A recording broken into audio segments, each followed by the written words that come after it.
Good evening everyone and welcome to Hearts of Blazing Season 2. This is the final open bracket event of this season, which means that basically after this event all of our top 16 is going to be locked in for our season finale. And it's been an amazing season. I want to take a moment to shout out absolutely everyone who's helped support it to be amazing as it's been. We've had a ridiculous amount of people attending. This week's a little bit smaller than usual, but you know, everyone needs a bit of a break. And at the end of the day, we've still got a lot of really hype stuff to look forward to. Obviously, next week we're going to be having the final Guilty Gear event in the season. Well, the final open bracket Guilty Gear event. And then we'll have the finales in the following weeks, which are going to be great. We have raised something in the area of $370 over the past few months. Oh, bloody hell. So yeah, huge shout outs to everyone who's helped make that reality. One other thing that I want to quickly shout out before we move on into our event is that Kraz is going to be helping us out over on HAB with the giveaways for Guilty Gear Strive. Obviously, pretty much all the releases that we are going to support. We tried to get some copies out there, and Guilty Gear Strive is going to be no different. We're trying to give away at least 2. We have 2 confirmed. We might have more. But the first one is going to be given away from an in-house tournament. There's a poll at the moment in the announcements channel of Hearts of Blazing. So if you want to check that out, it's basically deciding if Kraz wants to run the tournament via Rising Thunder, or if he wants to run it via Footsies. Both of them are free, and they're pretty fun games to pick up, so definitely worth a shot if you want to save yourself $50. With that said, I am joined by, you know, you heard him a second ago, but I'm joined by Sodium Jim, who is always a pleasure to have on the mic, and it's been a while, so if you'd like to take a moment to introduce yourself, feel free.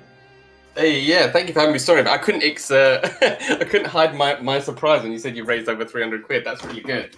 Yeah, thank you for having me. It's a pleasure. It's been a long time. Like I've just said in chat, I've missed everybody. I've missed watching some good ass Granblue, and I'm ready to go. Yeah, I mean, it's honestly, it feels like it's been an absolute age since I've had you on, and you've happened to be joining on one of the smaller events. We've basically been between 40 and 60 for the entirety of the rest of the season. We are at 24 with a couple of bigger names missing, but we still have plenty of talent in this bracket. So I'm really excited to get this underway. I'm not gonna lie. Our first match is going to be Chariot against Myth, which is a matchup I don't think we've ever caught on stream before. See, that's why you need me, bro. I bring the weirdness, the uniqueness. You've never seen a matchup get Sodium Jim on the stream. I mean, talking about weirdness, did you read the patch notes? I haven't. Actually, I have not. I was hoping just to be really surprised in today's... Well, Belial was untouched, so that doesn't change much there, but Percival was buffed. Oh, really? Yeah, quite a bit as well. Not gonna lie. Hang on a minute. How comes you've got Hearts of Blazing in the background of your stage? Oh, yeah. Oh, yeah. It's quite nice, isn't it? Shout out to Kraz as well, again. He hooked us up. You know, hopefully Side Games doesn't have a problem. We're still shilling them in the back. But yeah, we've got the Hearts of Blazing assets on our custom Coliseum. That's amazing. Yeah, I mean, I'm stoked. I was really hyped the first time. I was so excited to get it shown to everyone. It appears that they haven't updated, though. I believe that we flipped the sides and the blue assets were on the left. But it appears that that iteration of the mod hasn't went through. But regardless, getting into our first match, we have Chariot getting taken out by Myth here. Basically, the only things that are all that important to know about the Percival changes is that he can now get a confirm mid-screen from counter hit low, command dash low. And he also has more damage from his supers, so it's nothing, you know, incredibly major, but they keep on giving Percival little buffs every patch, so I'm feeling pretty comfortable in saying that he's in a good spot at the moment. Yeah, I think that's usually the way with the patch notes, is they try not to cut anyone's legs off, but I think they've done a really good job since the game's come out of just trying to keep the characters all around a similar level. And then yeah, honestly, this is the first patch where I've been like truly unhappy They did bring down quite a few of the top characters. I feel like they should be aiming to bring every character to about Belial's level, but they focused instead on nerfing top tiers in sometimes relatively unintuitive ways.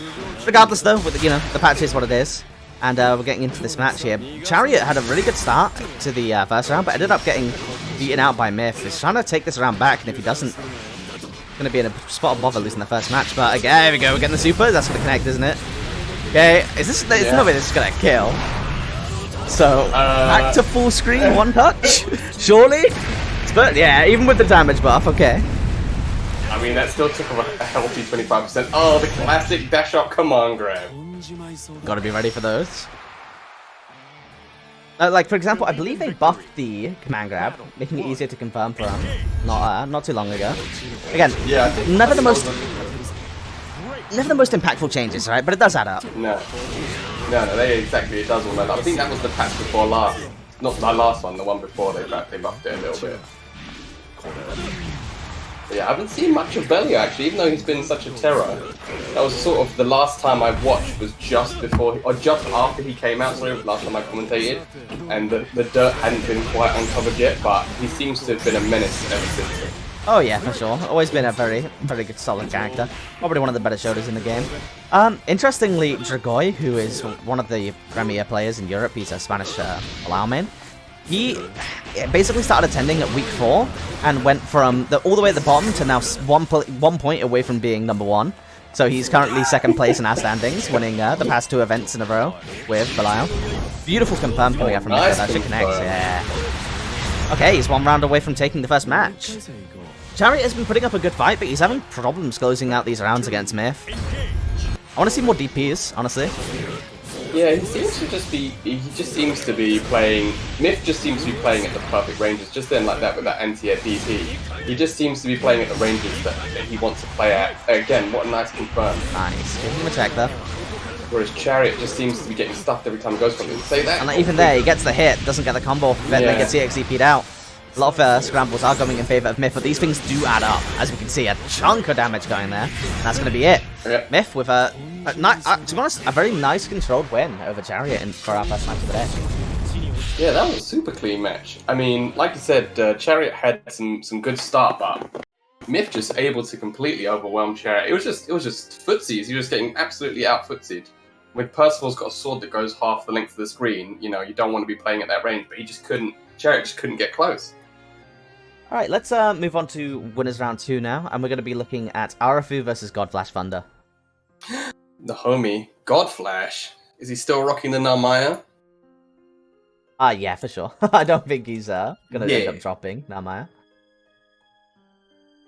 Wow, you said it's not got many people this month, but looking at the bracket, Navir, yeah, there's always talent stacked. I mean, go and look at the previous brackets. They're absolutely ridiculous. I mean, from Winners Round 1, like going into Winners Round 2, you look at losers in the first round, and there will be like 3 names that you'd expect to hit top 8 every single tournament. It's been kind of traumatic, honestly. Even homie Cynical just made it through. Let's go, Cynical. Alright, but yeah, our first match is going to end up being RFU versus Godflash, and then we'll wait up for Winners Quarters, where we'll stream 2 matches before streaming the entirety of top 8. Pretty good. Obviously, whilst this is relatively small compared to the others, 40 to 60 players, I feel like the general skill floor of not just HAB, but European Granblue in general is relatively high. I feel like the level of even our more beginner players rises pretty quickly, which is nice. Oh yeah, I mean, many dull matches. That's one of the beautiful things about the GB scene since it started. It's just everybody started off, I think, at a relatively high level, and it just goes from strength to strength. And every single time I watch one of these tournaments, there's another new name as well. That's the beautiful thing, is that nobody just rests on their laurels. It's not just like, it wasn't just like Rickster was winning all the time, then Venom was winning all the time, then Davids was winning all the time. It's literally been like a different name. It's gone in stages. So yeah, I feel like there have definitely been eras. Like, there was the Venom era, there was the Rixer era, there's been the Svampin era, and now apparently we have a Dragoi era. There was even a Navir era, you know? We've had so many, and it's not just like the top tier of play, you know, the winners. There's also been like the first era of play where there were all of the players there, and then some of them left the game, but tons more players joined. And we ended up gaining new talent. Like, for example, Navir wasn't really around since the start, but then he started popping up, you know, a couple of months later, and he started to improve really rapidly. And it's been wonderful to not just, you know, to be able to witness a lot of players' journeys throughout Granblue Fantasy Versus, especially because, like me, a lot of people started with the FGC and their fighting games in general with Granblue or relatively recently before Granblue. For example, Dragoi, I heard, pretty much started not so long before Granblue, and he's very young. So it's great to see new talent emerging, especially, you know, being able to witness as they grow. It's always a lovely feeling. How do you feel about Luwayne? How do I feel about Luwayne? Yeah. I feel like Luwayne's one of those characters. When he first came out, obviously he was just considered to be a bit of a joke. And then as time's gone on, obviously there's been more counterplay, you know, to stuff that was considered completely destructive, like Iggy. But I feel like he's become more of a solid character as he's gone along. We've started to see him getting picked up at a high level. I know Rickster played a lot of Luwayne, and there was a few other people, but he seems more like a real character now rather than just like a Dan. Yeah, I mean, I feel like every character in the game has had their matchup charts relatively, you know, they're relatively stable compared to how they used to be.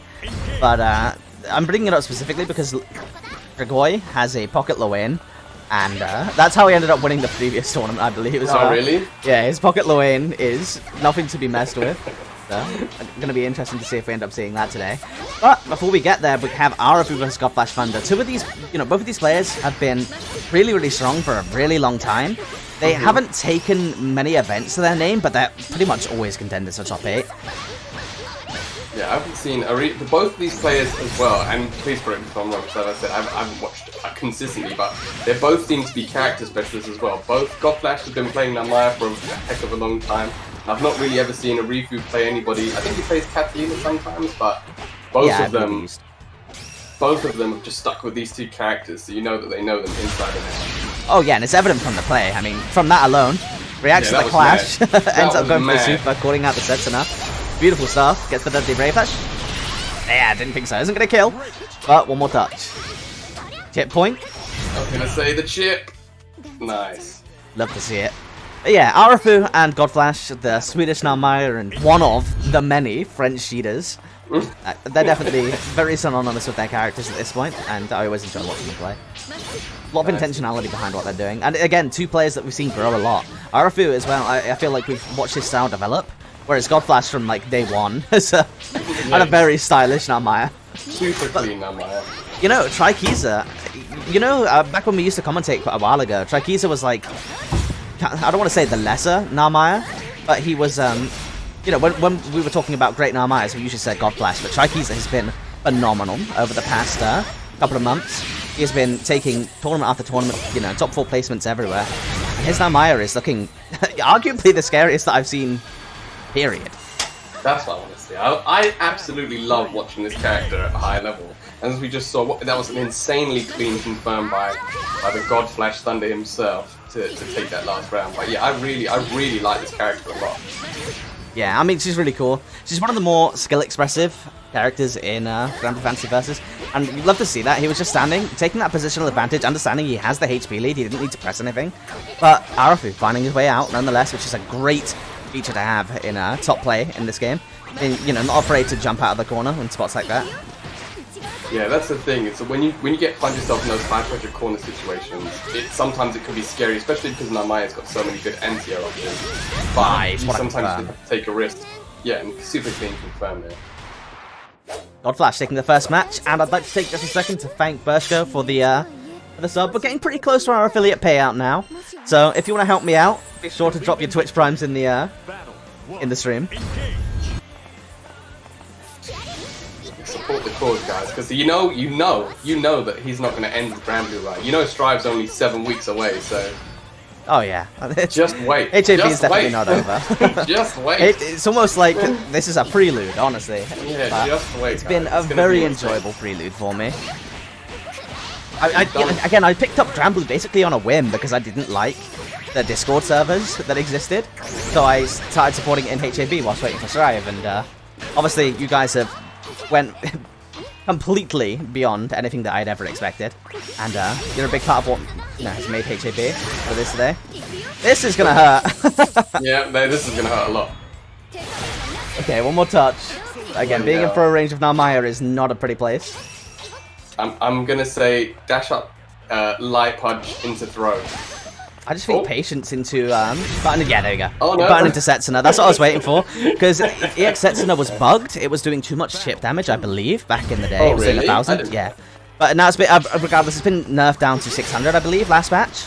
But that would have been enough to put him at chip point, and now Maya has some really tricky ways to finish someone off at that range. Nice, delayed wrecker. Oh, nice challenge. Not getting to get away with any pressure there. Kingdom check. Misses the confirm. As doesn't get back thrown into the corner though, so was a relatively good position to work with. Go for that ground flip. She's using out the plus frames. Waiting for the DP, but ends up getting back thrown this time into the corner. And this is going to hurt. Arafu should put him in a one-touch situation. That was a really clean throw after the plus frames as well. He saw Nice! the gap. Wow! What a buffer! Yeah. What are these confirms? That was real input as well. What a buffer! You believe. Sometimes you just gotta believe. Just like that. He took the. I mean, you have to imagine, was that a wish confirm, or was that just a beautiful confirm? I always like to give people the benefit of the doubt. Yeah. I just like to see we saw coming weak sit. Sometimes they hop into the chat and they're like, nah, that was totally just... But until they do that, you just gotta say, these players are OD. Yeah, and as we say that, oh wow, got shimmied. Godflash shimmied out of his boots there, not able to get a lot of damage, does the refill though. Still got Oh massive wow, kill pressure. you gotta watch out. Just ran the other side of him, said nope, don't want to do Universe this look, anymore. that it? Uh-oh. Two hits and you're out. But some things in this game never change. Never go for a throw tech in the corner. Just take the throw. Just take the throw, never go for a throw tech in the corner, because you are just going to get heavy What a read from into... Godflash though as well. Oh, yeah, I mean- I didn't update the score on the first one because I was so engrossed in the matches, but Yeah. that's it. That was quick. That was a sick game. Alright, so let's go and have a look at what winners quarterfinals are looking like. So far we have Necron, Mr. Pow, Myth, Navia, Sonic-san, and Zeiji confirmed. And now obviously Godflash Thunder. So there's only one left, which is going to be Dragoi versus Zavid. And for our stream matches, I think we'll start with Navia versus Sonic-san. Let's get some French-on-French action, and then we'll move up to Mr. Pow versus Myth. Wow, there's a lot of French players in top 8 already. Wow, approaching top 8 already. Yeah, that's another beautiful thing about this game, is that the regions that people are strong are really varied, and it's not just one region that just dominates. I mean, like you said, Dragoi is from Spain, and I wasn't even really... I mean, forgive me if I've completely just accidentally bodied the entire Spanish Granblue scene, but before Dragoi, were there any, like, tournament-winning Spanish players? Well, we had Gumius. Gumius was always a contender. Yeah, Hit Gumius top is 8s strong. quite often, and he took a few HABs in his time. Outside of that, there are obviously a few contenders, but I don't think we had many that actively took events. But that's the beautiful thing, isn't it? That's what I mean. That's what we're saying about new players coming up. But it's also that these regions are so strong that you can have people from different regions, and then this region just kind of like Spain suddenly becomes the strongest region because they've just got this one godlike player. Speaking of godlike players, who was the Japanese Gran that used to play all the time? I've completely forgotten his name. There were quite a few. The one, oh fudge, the one that used to play in these tournaments. Oh, you're on about Koji. Ro, thank you, Zayji. Yeah, Koji Ro, Ro. yeah. Does he still play? Thank you, on Jack. and off, yes and no. Basically, he still plays. He still hits up matchmaking channels sometimes. He hasn't attended a tournament in quite a while. He wasn't really vibing with the game past the Belial patch. You mean when Gran got nerfed and he couldn't? Wow. Ooh. Either way, he's about, but I don't think he's participated in quite a while. But still a phenomenal player. I feel he's been playing Belial recently. I'm not sure if he's switched since. And yeah, he grinds the season pass characters when they drop. Every now and again, he'll appear in matchmaking. Alright, so match 2 will be... Oh no, I can't do Mr. Power versus Myth. I've already had that one. Alright, we'll go Dragoi versus Necron for our second match.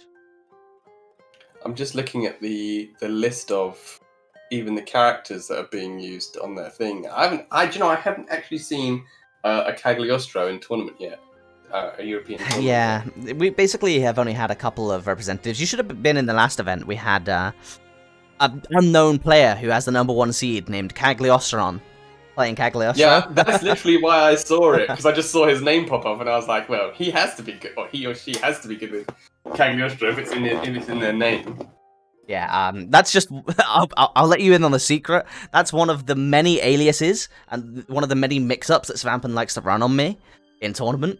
Because he has a bunch of pseudonyms, basically, that he runs under. Oh, he has Dolph for Soros, Cagliostron for Cagliostro. So he's, I basically just look for his avatar in the challenge. That's how I know it's Svampen or not. I was watching Svampen play Strive, and I saw him body Max. I think it was Svampen. Svampen played Ramlethal, and he absolutely starched Max, and I was just watching like, yes, Europe will destroy everybody at this game. Speaking of, though, we're going to have Navir up against Sonic San, 2 phenomenal French players. And like you were talking about a second ago, the regional strengths has been something that... before I joined the FGC, which, again, was like EVO 2019, I saw the Strive trailer, that was all hype. Yada, yada, yada, leads us to here. But I really had, like, no geographical knowledge, like, whatsoever, especially about regions in Europe. Had no clue. Didn't understand the significance of it, really, if I'm honest. Coming from a background in esports, I just didn't care all that much, but seeing the community bonds and the, just how strong regional players can be, by training up with players from their region, it's really made me realize the value of, specific regions in, like, the entirety of Europe, for example, because we have so many very unique scenes that are doing their own thing. Like, we have France, Sweden, we have the UK scene to a lesser extent, and then we have, obviously, the Spanish scene as well. All of these scenes are so different, but they foster their own talent, and it's a really beautiful thing to see. Because, again, I didn't used to care so much about it, but it's been kind of rewarding, just learning who players are, where they're from, and being able to, kind of follow trends and knowing who they're practicing with as a result of that. You can kind of infer a lot of stuff, basically, just from that knowledge. And it's something that I'd never really given much thought to before the FGC, which I think is really cool. You can say Sonic San didn't give much thought to that DP because he got mega punished, but Sonic San's always been the Rago DP. Like, back in the release of the game, you're talking about Grand players, there was basically Bro, Mileman, Sonic San, Mileman, yeah, and Sonic San was definitely up there as one of the more aggressive Grand players, but he made it work, and I think he's like a perfect fit for Belial as well. Just the right amount of BM and the right amount of serious stuff. I was going to say, speaking of BM, I want to see a cocky walk-up command grab. I haven't seen one of those yet. Baiting you with the parry or the command grab because it's similar animation. Oh, nice challenge with the Dragon Ball. Oh, okay, the lead throw. Dick throw. Another throw. And the universal overhead. That's gonna be a dead Navir. A very dead Navir. Don't back in the corner! Oh, don't say. I mean, there are two things that Granblue players love more than anything. Hitting a counter hit anti-air, but number one is hitting a counter hit overhead in the corner. Because you know that you're just going to delete the other guy. Oh, damn. Oh. Gets a hit, doesn't end up confirming it, so where's the throw? Nice, like throw again. Navir not letting Sonic San out of that corner, but it doesn't end up mattering as Sonic San gets another delayed back throw. Nice, good anti-air. What an anti-air. That was all the way behind it. It's going to do a lot of damage. Ops catch out with super. It gets out of there with a DP. Almost runs him all the way to the opposite side of the corner. That was such a delayed throw. I'm very surprised you still have throw involved there. Yeah, that was a bit of a strange interaction. It it looked like the throw should have hit, but it's like he delayed it quite a bit.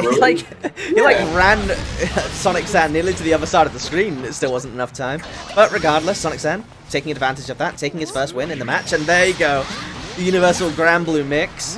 Whiff throw into, reversal whiff throw. That's the #1 mix-up in this game, man. Just whiffing throw into front of somebody's face and seeing them whiff the throw back. Nice corner carry there from Navir. Good damage as well. It's not going to be in a one-touch situation, but it's going to be relatively close. I respect it. I mean, when you're fighting a character like Belial, you just want to get as much damage as you can, because you know if you don't spend it, all he needs is one touch to kill you. You don't want to die with full meter. Yeah, speaking of, going to get hit by a quick confirm instant spear. It's going to be a little bit scaled, but not all that much. So now it's looking like one solid touch for either player with all the cooldowns available. Could end up finishing this one off. With the Granblue mix not being held for this time. It was almost like the corner carry though. Uh-oh. There we go. Oh, no. Use him in check with the 2L. I was getting a bit worried. Yeah, that was the reverse of the other situation. Only that time it was Sonic Sand who dashed up and whiff throw, but Devere needed 2 punches instead. Another nice confirm from Sonic Sand. Oh, nice 2L. And a good DP. Yeah, Navir has done a really good job with these DPs. Yeah, I mean, again, back in the day, you were there for the era of Navir being pretty notoriously aggressive with his callouts. But he is not only tempered down, he, to me at least, is one of the players with, that exhibits some more of the patience and intentionality when he goes for these sorts of things now, because he understands matchups really well. Like, for example, he understands the cancel options that Bilal has. And DPs, gets a consistent DP on the pretty punishable cancels, more than most cheaters that I see in Europe. So it's great to see him with a good matchup knowledge, and that is going to end up with him tying this back up to a 1-1. Definitely not free. I was going to say, speaking of good matchup knowledge, that his punish on the whiff super there was absolutely outstanding, and then just then as well that confirm in the corner to round the match off. Just really, really solid play from Navir there. A bit unlucky by Sonic Sand. He was just out of range. I mean, both of the rounds kind of ended in a little bit of an unlucky way. But at the end of the day, the French, top tier level of French play is no slouch at all. No, not at all. And that's the thing as well, is you have, at this level, I mean, if it's me playing, somebody can whiff a throw in my face. There's a 50-50 if I'm going to punish him. At this level, if you whiff a throw in somebody's face or you do something that's that unsafe, you better believe that they're going to punish it maximum damage every single time. Nice! Wow, what a punish. Again, so as a result of these two players playing quite a lot with each other, not only does he understand, does Navir understand when he can go for those DPs relatively safely, on the opposite hand, Sonic Sand also knows that Navir has an understanding of that, so goes for this spot dodge cancel instead, baiting out that DP. That's where we start getting the layers. Yeah, getting the Yomi. Which is what you love to see in Granblue, honestly. There's so much player expression and player matchups in Granblue. And this is dead, isn't it? Well, it's fell out. Super does a hell of a lot of damage. I mean, again, that's the thing. It's so deceiving. Just like Belial, it's so front-loaded. Most of the supers are pretty back-loaded with the damage, but Belial's is super front-loaded. I mean, and the funny thing is that he actually counter-hit a low poke with the overhead, something you don't see very often. He completely low-crushed Navir's low poke and went straight into the counter-hit overhead. Yeah, I mean, his 5L, his 2L, pardon, is a 5-frame in this game. So, and the range on it's absurd, right? So, it's one of his better Abares, for sure. Nice whiff punish. Navir not letting Sonic Sand take that momentum and a really strong start to the round, but now he gets put in the corner, spending all the cooldowns. Oh, wow. Oh my god, what a punch as well! Crikey, he doesn't get the full animation though. I wonder if that was a chalk or not. Yeah, it looked like maybe he was just a little bit farther to the two heavy attacks just pushed Navir back maybe a little bit too much to get the animation, but still... Giving nice and patient. Didn't confirm into super there. Ends up having a command for a whiff though, because he got hit, and this time he gets the confirm. Down but not out. Navir tying it back up. Match point. Do you think that was a tricky mix-up, or do you think that was an accidental command? I mean, you have to imagine he wasn't expecting to get the hit. So, yeah, regardless. This hasn't been like the cleanest game, but you love to see it. Both of these players have historically been relatively scrappy, so I feel like this is a really good encapsulation of that, because everything they're doing, you know, very intentional. Great check there coming out from Sonic Sam, for example. Now we're back to mid-screen. I think that's sort of like high intensity, like pressure situation. What a block. What, yeah, genuinely, it's like a micro walk into block. That's gonna be it. That literally illustrates my point now. I was just about to say, these high pressure, like, situations where they look a little bit scrambly. It might look scrambly, but what it actually is these players know each other. It's like you were saying before. The level of mind game and layers is they're both anticipating like 2 or 3 moves ahead of the other guy, which we saw perfectly encapsulated by that last sequence of button into block, because Naveen knew that Sonic Sam wanted to Dragon Punch, and then just a perfect punish at the end. Which obviously, it can result in some relatively unorthodox looking situations, but that's something that definitely does play into it, yeah. Shoutouts as well, because we mentioned earlier about the match arena, but I'm going to take a moment to chill it for just a second. So I've put the links in the chat. If you haven't already, this is the last open bracket event before the season finale, where this payout gets sent to the players. But we're now at $282. If we can get that to $300 for this for the season finale, that'd be absolutely incredible. And I'd like to take a moment as Ordnan drops into the chat to say a big thank you to Ordnan. So far, you've put $88 into the Granblue bracket, you know, alone. Let's go and have a look at Guilty Gear. Let's see how much you've done in total.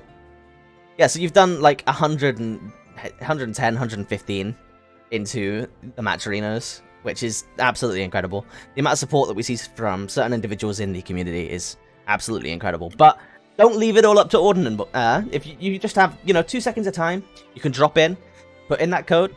If you have a Twitch, Twitter, Discord, anything like that, just put in that code, drops 50 cents straight into the players' pockets. Match Arena has been doing God's work for a long time, hasn't it? Yeah, for sure.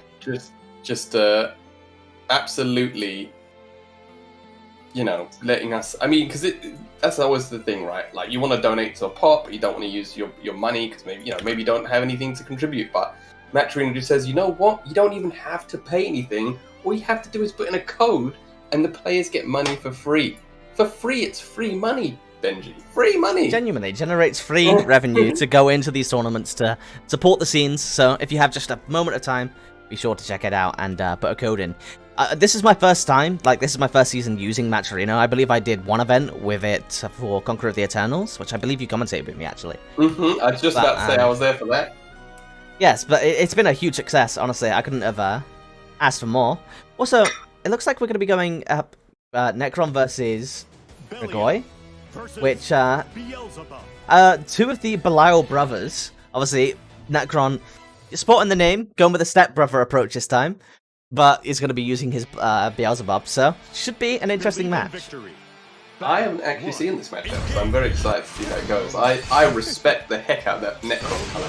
That's a sweet bomb colour. I believe he's been modding it as well, so on his end it's much more pink. No, that pink is sick. Yeah, I agree. I really like the Belial colour as well, though. It's got the drip. Oh, yeah. I was going to say, the glasses didn't look as good on Sonic Sam, but these glasses suit. I mean, now we're just playing RuPaul's Drag Race, critiquing their outfits, but both these players know what's going on. Yeah, I mean, they know what they're playing their characters for. They know what we're looking at. Exactly. Yes. Nice. Getting the punish with that 214H. I will say that both of these players should be relatively familiar with this matchup, but Beelzebub is another character that has been sneaking his way up the tier list. Used to be one of the characters that struggled more, but definitely the top tier Beelzebub players are just, especially online, he's no slouch. Yeah, I mean, not that I'm some sort of prophet, but I was always dubious at the fact that he was put so low. Even when he first came out, I know he was considered to be lower tier, but I always thought he's got a lot of good tools. And then slowly, yeah, he's a shuttle in Granblue, right? Yeah, exactly. If you've got an invincible Dragon Punch and a Command Throw, it's exactly like Percival. You're never going to be considered like a low tier character. But yeah, definitely been steadily buffed as the game's gone on as well. Yeah, and more importantly, like ignoring direct changes, because Beelzebub honestly hasn't received that. That's a lot of damage, but Beelzebub hasn't received that much like direct changes. It's more like basically changes happening around him that have been hitting him with straight up buffs or pseudo buffs. Like for example, DP is getting universally slower. That makes his DP, you know, match up a lot better in comparison. His fireballs, for example, Shoto's got their fireballs nerfed. Beelzebub stayed the same. So he's definitely been like more of a, you know, victim of circumstance in how strong he's been getting recently, but I'd love to see it. This is what I want to see for all the characters in this game, right? Stuff like Gawain, Beelzebub, they've been rising steadily, and now they're pretty solid characters. Just putting them in that viability zone where you don't feel like every matchup is a bad one. You just play whoever you want all the way through. For sure. You love to see it. The fireball war coming out. Both of these characters, the villains of Granblue, both have phenomenal fireballs. I was just about to say, Dragoy's got to be wary of a not random teleport, but a baited teleport there. But still had presence of mind to Necron not quite able to confirm into the SSBA, and Dragoy good patience and presence of mind to take the round. Yeah, the HP lead was a little bit hard to deal with. Beautiful punish on a teleport on the fireball. Interesting. But Beelzebub. We need more. We will not stop until Beelzebub's top one. And then the crafty jump you there, the shifty. Which side is he going to land on? Have to guess. Oh yeah, shout out Safra for the subscription, by the way. Really appreciate it. Oh no, that was such a clean jump in as well. You just don't know. It crossed him. It actually crossed Necron up. So hard. Honestly, in this game we have the guard button, but it's cursed nonetheless. No, I mean, yeah. If you sometimes you just feel like you can react to it as well because of how hard Belial can delay it. You think, oh, you know, I've got time to anti-air because he's just hovering in the air, and then you just press a button and get counter hit into 25 and 30. Both of these characters have phenomenal ways to alter their air movement, and as you can see, jumping is not a free punish for either of these characters. There we go. Drags him a little bit closer to the corner. Goes to the melee setup with the teleport. Misses pressure just a little bit, but keeps it going nonetheless. And that's the really interesting part, right? Is seeing what happens after the pressure. He ends up getting the neutral jump counter hit JU. I want to see the command throw. Oh, never mind. Never mind. You took the words right out of my mouth. I was just about to say, one of the things I love most about high-level Granblue is watching the top-level players just say absolutely not to pressure that isn't necessarily always real. They can just identify the gaps so clearly, and you know they press exactly the right time.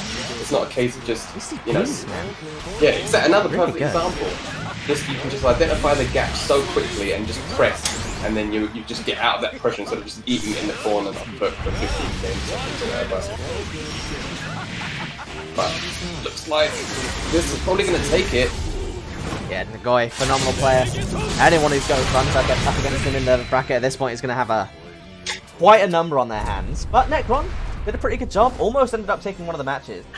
Necron was fighting with his back to the wall that entire set, and he did an outstanding job of doing as much as he was able to do. Because in that situation against a character as strong as Belial, there's not an awful lot you can do, but he made it look like it wasn't as stressful as it probably would have been. Alright, so now we're going to be moving on to our top 8, as Lucy's still got a little bit of a catch-up to do. So we're going to move on to our winners semi-finals. Our first winners semi-final match is going to be Nivea versus Zeiji. Zeiji, love to see that he's in top 8, because he was hit with yet more nerfs. That's something that definitely still, you know, actually. It's still been going. I follow all the boys and girls on Twitter. I was watching some. That was the thing with new patch day. Even though I didn't look at the patch notes, there was a few things I saw, and yeah, some of them. I feel like at this point, obviously, Ferry a much lamented character. I feel like at this point, a lot of it, like often with the Ladiva nerfs too, I think they're just not maybe excessive is a bit of a strong word, but I don't know if they're still warranted. Like the characters are just being nerfed consistently every single patch. Yeah, it's one thing that I definitely don't agree with is a balanced direction. I mean, Speaking of Ladiva, though, Ladiva's been consistently getting buffed because the general consensus has been, you know, like across most of the people is, Christ, you guys have nerfed Ladiva, and they've been slowly trying to trickle in buffs to make up for it. Most of it isn't as interesting as the old confirms that she used to have, but she gets damage here, usability there, and she's ending up looking like a very, very strong character at the moment, especially when matchups like Ferry that she used to lament. Now that Ferry's 2H is air blockable, honestly, I feel like the risk-reward for Ladiva is not that bad, just grappler jumping her way in. I mean, that's, and as you said as well, in a similar situation, I imagine as with Bub, is that your Ladiva becomes stronger by proxy of all the other characters around her getting nerfed as well. So again, yeah, as you said, it's tough. You know, Ferry versus Ladiva was probably one of the worst matchups I've ever seen in a fighting game. But now, you know, Ladiva slowly getting buffed and Ferry and all the other top tiers slowly getting nerfed. You know, it's only just going to put the Ladiva in a better position. Versus Jida. Alright, so next up we're going to have Seiji versus Nivea, a classic matchup that we see at the top end of HAB all the time, but this is only top 8.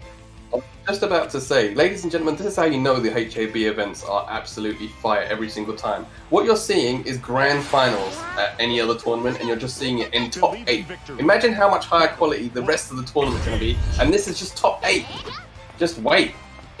I'm really interested to see how the changes affect Seiji, though. Obviously, he's always been a very lab-intensive player. He knows all the optimal confirms from any given situation. Right there, you see, that would have been a punish, but no longer. Yeah, I mean, I'm all for maybe taking the absolute top tier characters down a peg or two, but you don't want to remove stuff that makes... I mean, you play these characters because you want to play them in this sort of quote-unquote power fantasy.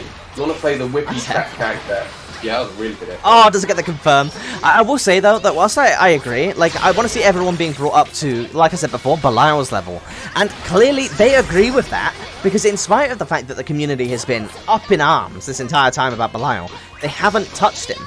So if they are agreeing that Belial is this benchmark that they should be bringing everyone up to, I don't know. That's what I'd love to see. And there are some people that would argue that Ferry would, you know, even last patch was better than Belial. I'm not sure if I'm quite on the same boat. At the very least, her identity, every single patch has been changing. And that's what a lot of people's issues are, usually, with the changes. It's like, the identity of characters like Ladiva, Ferry, etc. They basically get changed in patches. Then we have some of the more annoying patches that come out, like the initial Lance patch that made a lot of Lancelot players quit, was just changing some of the functionality that he had. And I feel like they should focus more on changing the strength of certain tools, and less on just like removing the functionality entirely, because it does very clearly make people upset. But regardless, both of these players playing their post-nerf characters, and both of them looking pretty convincing. Nivea tying this one up in terms of HP. That was from a blocked Dragon Punch. Yeah. He just did 70% from a blocked Dragon Punch.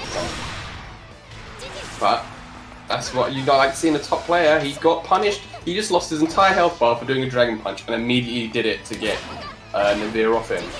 You just have. I mean, this time you don't have a health bar to lose, so you know. Yeah, it's true. Yeah, yeah, it's very true. Guess wrong and you're done. Nice tech. Pressure. Oh. Nice. Wow, getting the jump in again. Nivea showing very clearly that he's not that afraid to jump at Seiji at the moment, especially because the EXDP has been used so much. That's basically her only consistent tool for anti-airing now. Yeah, and that's on the other side of it. You know, we saw Seiji use the Dragon Punch, and we thought, oh, you know, it's good for him to be confident and to press it still to get Nivea off him. But also, Nivea has to be confident with these jump-ins, because as we said, it's you know that Ferry's anti-options have been nerfed, and you need to get in somehow, right? So you can't just sit there just taking the pressure from full screen. You have to choose your moment. Well, nice, what a mash. And gets the block on the DP. We're not going to end up seeing we're not going to see a Bombo, but he is going to get set up. Opts to spend the super straight away. Knocked down again. Like you said before, takes a combo for having a DP blocked, instantly goes for a one again. And Nivea has taken Seiji all the way to the other corner, ends up getting a delayed mash, counter hit. Doesn't have the cooldowns to confirm from it though. Saving that super for a one hit into kill. Uh-oh. Nice American reset by Nivea, but goes for the Dragon Punch again. Get the hell off me. Love to see it. But this is still one touch away from This is Navir. match one! Yeah, I know. This is what I was saying before the game started, bro. This is winners semis, and this is grand finals at any other tournament. Oh, Nice wow. Firelight. Just jumps back straight out of the pressure, bro. Never, he didn't want to deal with it and just chicken blocked straight out of it. And Ferry, maybe, you know, Zeiji before I was saying it was a bit strange because he spent super. Forwards. He got another one. So he had two super. Perry's definitely one of the characters that can get multiple supers. Hoops, 5U, and GG. That's a lot of meter build. It's not quite Matera, but it's up there. Yeah, that was a really high level first game.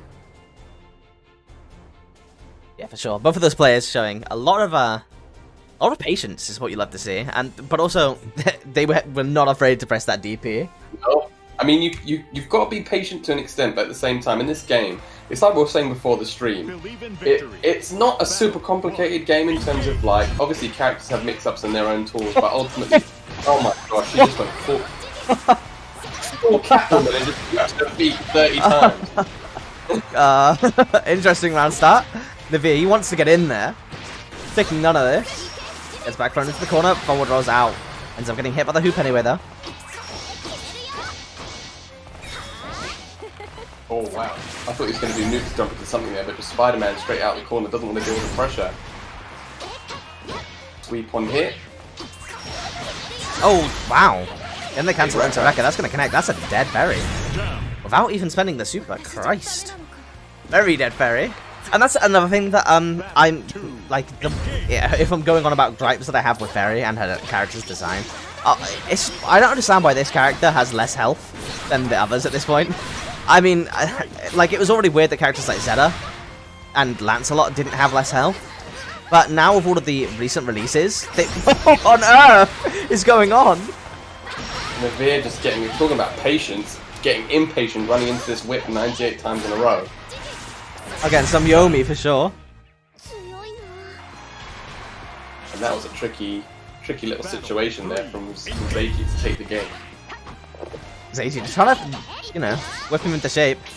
He's got to find a way to deal with this Firelight. Getting a lovely delayed cancel from that 2M into Rekka. It's going to be 50%. And that's the thing with these characters. Even though they have been nerfed in terms of their, like, Dragon Punch, you know, the universal nerfs of Dragon Punch and Fireballs and stuff, they still hit, like, absolute tanks. So you have to be extremely careful. Ferry's been losing a lot of her roots, but that is not going to matter. What a beautiful confirm. Zeiji just got shimmied out of his boots. Firelight into super. Gimme. That was a horrific shimmy, but really well played and good presence by my He's getting really good results from the play cancels into Rekka from his normals at the moment. He's been getting like 50% pretty universally, pretty steadily in all of these matches. Oh, nice. He's XDP max height. Is that dead? That is, isn't it? Very dead. And this, I feel like Zeiji's patience, I don't know what happened at the end of the last couple of rounds, but I feel like Zeiji's patience is maybe just slipping away from me. He had the momentum with those far lights, and then Navir just completely wrestled the momentum away from the match, and again, just Dragon Punching, as soon as Zeiji goes for a setup, just gets a reversal, invincible Dragon Punch right in his mouth. Oh, nice. And another delayed Rekka. I don't know what Zeiji's pressing. That's gonna hurt again. Yeah, One more touch. Yeah, it's one more touch for sure. But you're at throw range at this point. It's definitely not a pretty place to be. We're going to see dash up throw, I'm telling you right now. Dash up throw for the game. Oh, I would attack. Good blocks, but DPs on the minus frames. But yeah, after Zeiji down to losers, it was an interesting set, honestly. The first match was very patient, very slow paced. But then the second one, we were speedrunning. Yeah, again, I don't know. I don't know what happened with Zeiji there. In that first game, he was completely in control. He had, all the scramble situations. He had the advantage, and it looked like the pressure was going his way. And then he just seems to get impatient. Navir just getting absolute a million miles of mileage from the delayed Rekka pressure, just counter hitting in the corner. Yeah, every 50%. Time for 50%. Yeah, it was mad. Really well played by Navir, though, for the adaptation. Well played by both, obviously. Like I was saying, this is the absolute peak of European Granblue, so they're both extremely strong players. But again, you can probably tell that's what we were saying before. These guys probably play so often that you know that's a Zeiji specific mix-up. That's I not a don't fairy know. That was an interesting second match. Like the second match of that set was definitely something that I've never seen before. But all I'm saying is that Navia, you know, he was hungry. He wanted that win. He wanted it now. So he was running forwards. He saw nothing but forwards. But when he got those hits, it definitely paid off. Zeiji not out, just gets knocked into loser's bracket. Have $19 Fortnite card in the lobby. I'm not sure if this is Dragoi or just... Yeah, okay, looks like it is Dragoi. Interesting. Either way, Mr. Pow, another phenomenal player. Gonna be seeing some Matera for the first time this tournament. We've historically had a ton of Matera these days. It's been kind of ridiculous. One of our top 8s was 3 Materas, I believe. Yeah, I think another character that's been received a fairy treat. I mean, obviously, correct me if I'm wrong. I'm not sure about the last patch, but another character I feel like that's been steadily nerfed since the game's come out, much to the lament of the players that play her. But still a strong character. But I feel like Lowain versus Matera. Yes, Dragoi's Lowain. You mentioned it. I brought it up earlier, but I wasn't expecting to see it this soon. Curious if this is a Mr. Pow specific adaptation, or if he just wanted to play some Lowain. Regardless, both of the players with tasteful colours. And we're getting the lovely Lowain versus Matera interactions. Won't catch me complaining.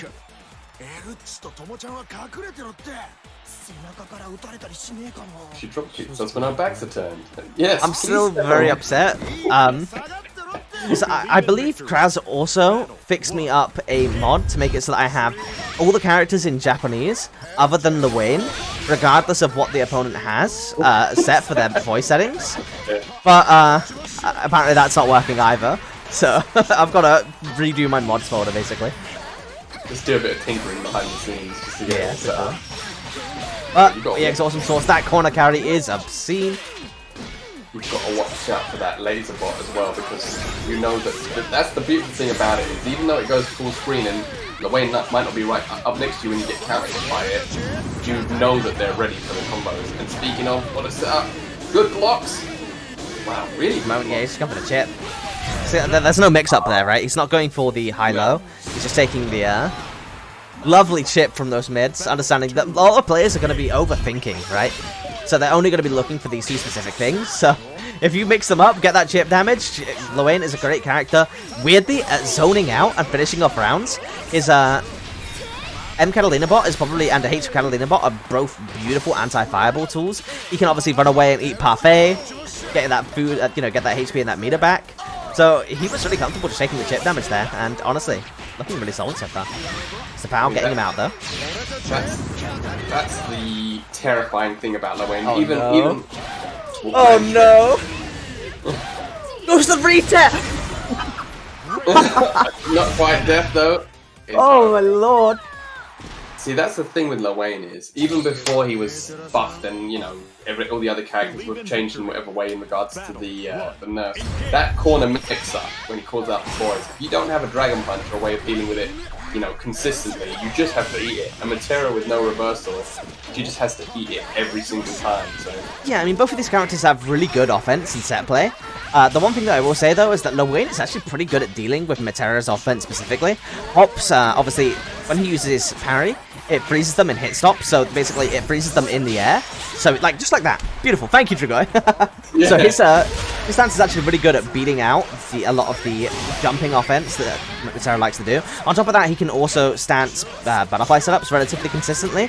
Matera obviously having to rely on the super, again, that we just saw, for most of her reversals, but both of the characters are strangely very well suited to playing as zoners and running, and if they get that hit, converting it into very strong offense. So we're definitely going to be seeing some pretty snowbally sets. Well, that was a strange option by Mr. Pow there to try and spot dodge the rockets. Because that's a multi-hitting projectile. Nice, giving him a jet. Recognizing that butterfly was not quite on him. Spot dodges the unblockable setup. That's dead. No, go for the setup instead. Oh, whoa, never mind. What on earth is going on? Mr. Pow did such an amazing job of his defense there, and he still got hit and died. That was so. That's Lowain in a nutshell. If you don't have that DP, you guess right twice, and then on the third guess you get hit and you lose. Dance on the round start to you. Alright, well, Dragoi obviously getting off to a good start in this round. Is looking pretty solid with this Lowain in general, but I want to hear it from Mr. Pow. I want to see a comeback.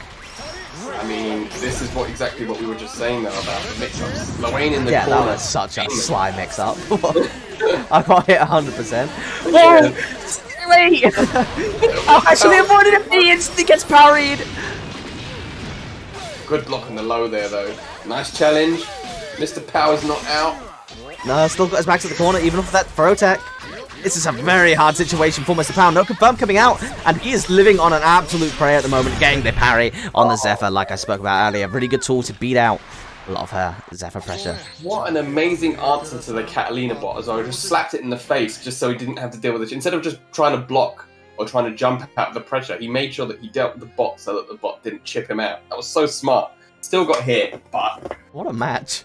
That was a really good match. It was over quickly, but Dragoi's Lowain, and Lowain in general, I've been saying this for quite a while, because obviously I've had Rickster and Paru dripping Lowain-based poison in my ears for months at this point.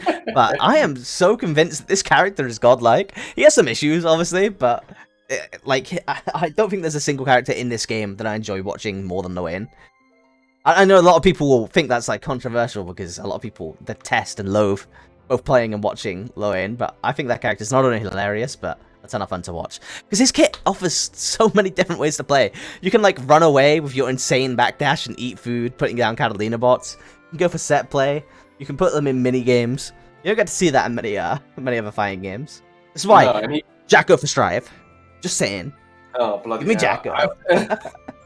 Tower defense in a fighting game. I mean, that's the thing with Lowain though as well, right? His personality. He's got that, like you said, you want to hear the English voice actor because he's a funny character. You know, his animations are funny. The way that he does stuff is funny. So to see that on top of it's sort of like Dan now in Street Fighter 5. He's been released, and even though he's historically been the joke character, he's actually a monster, and he's got an infinite. And he hits like a tank, and he's got all these insane mix-ups. But it's Dan, so even though people are getting smoked, you're happy just to see Dan do well. So it's the same thing. It's hard to pull off a joke character, right? I feel like, you know, Stan as well. Really well done. But that leads us into winners final: Dragoi versus Navir. No. Yeah, gonna be our winners finals. Beautiful stuff. That's gonna be their first top 3 match. Yeah, No. We are hopping down to losers. This is losers top 8, our first match in losers top 8, and that does confirm our top 8 as Dragoi, Mr. Pow, Navir, Zeiji, Arafu, Necron, Godflash, and Sonic San. But with that said, honestly, this is gonna be a really interesting top 8 with Arafu, Necron, and Godflash Thunder versus Sonic San as our losers matches. Then they're gonna have to face up against Zeiji and Mr. Pow. This is quite the ringer. Yeah, that's the beautiful thing as a commentator, but the terrifying thing as a player is when you go down to the loser side, these are sharks, ladies and gentlemen. So these are all players that are top. So you go down to loser side, you're not getting an easy run back up to winners. You've got to go through the gauntlet. Tomorrow with the eyesight, Necron's hit Masters. Congrats, man. Love to see it. But he just tried to tech in the corner. Oh, ends up dropping it, but the DP is being spammed. Doesn't end up being punished, though. A really kind of scrappy situation there. Getting the close heavy hands here. Again, another drop. Never mind, he's not dead. That was a very hard round to call. Yeah, that was going a mile a minute. That's the first time I've ever seen that G to super drops. I was too busy talking. I was so convinced that we were going into the next round. I was like, yeah, Necron got that Masters. He's been leveling up after some Eternal Return. Love to see it. Seeing him deal with this G and pressure. He almost had it, and he got away with it with that block Dragon Punch at the end as well. But wasn't quite punished, but Arifu still taking his hand now. With the third strike, double low kick into special.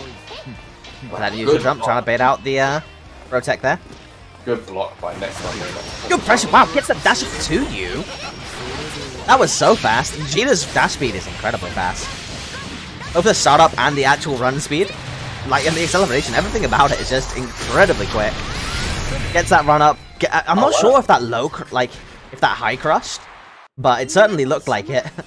Arafu taking a pretty convincing first match in this set, but I have a feeling Necron's going to bite back. Yeah, we've seen Necron. Even when he fought against Dragoi, he was overwhelmed then, but he put in the time, and you could see that he was used to fighting out the corner. Big dive kick. Now we're seeing the set up again. That's what I want to see more than anything, is just how players deal with the post-pressure situation, right? If they step back, so they try and steal back and have a turn. And that was a beautiful confirm. Wow, I don't think I've seen that one before. Oh, okay. Both players meeting in the air. Nice. Again, altering that air momentum with that dive kick. We're seeing Necron has identified a strong method of getting in. Bob's dive kick's always been an extremely strong tool, plus on block as well. So, oh wow. Nice, gets punished. One hit into super. That should be a very dead. And that was an interesting exchange because we saw Arifu do exactly that in the last round and it paid off. But Necron there was really good presence of mind to throw the fireball from a bit further away, which meant that he had time for it to recover and get the punish. So we're already seeing the layers. Shout out to everyone for the subs and the follows this stream, by the way. We've just hit 800 followers, so it's pretty high. As we've said, Necron fighting out, taking that first game, he is not going to go down lightly, because if he loses here, he's out. Confirmed, though, getting that proximity light anti-air into the wrecker. Just jumps straight over the wake-up CP, plus fame. Patient, Arifu. I mean, yeah, honestly, to a detriment at this point. He's giving him a... There we go. Beautiful. That's what I wanted to see. Just like on the dive kicks that we've been seeing. Oh, speaking of, I was basically saying that I want him to do a little bit more react reversals against stuff like dive kick. But super on fireball works too. One touch. Oh, dash up, then back dash to bait out the dragon punch, but Necron not taking the bait at all. Let's get the punish. Bob here, are we going to see a Venom dash up? Command throw super? Oh, nice. No, whiff punished. It's that extended hurt box. And it wasn't a whiff punish, just punished the start of the projector. Just like that. Nice, running the fireball RPS as well. I want to see a bit more like a, you know, in the match against Dragoi, we were seeing a lot of teleports on the fireball RPS from Necron. I want to see a bit more of that. Nice combo. Yeah, I think maybe Necron's just a bit worried because he's seen that Arifu has been spot on with his dragon punches. Oh, nice anti-air. Sorry, nice overhead. Arifu just jumping straight out. Pressure though. Nice confirm. Just go for the black hole pressure. Necron here doing an amazing job of just that offense going. Yeah, I mean, he has a huge health lead. I love to see it. Not taking any risks, just keeping it nice and slow, because obviously your tournament point at this point. Nice shit point. Ah, and that's going to be it. Okay. But at the end of the day, Arafu putting it on a bet on DP there, but this only ties him back up. Necron still has to win another match to be able to take this set.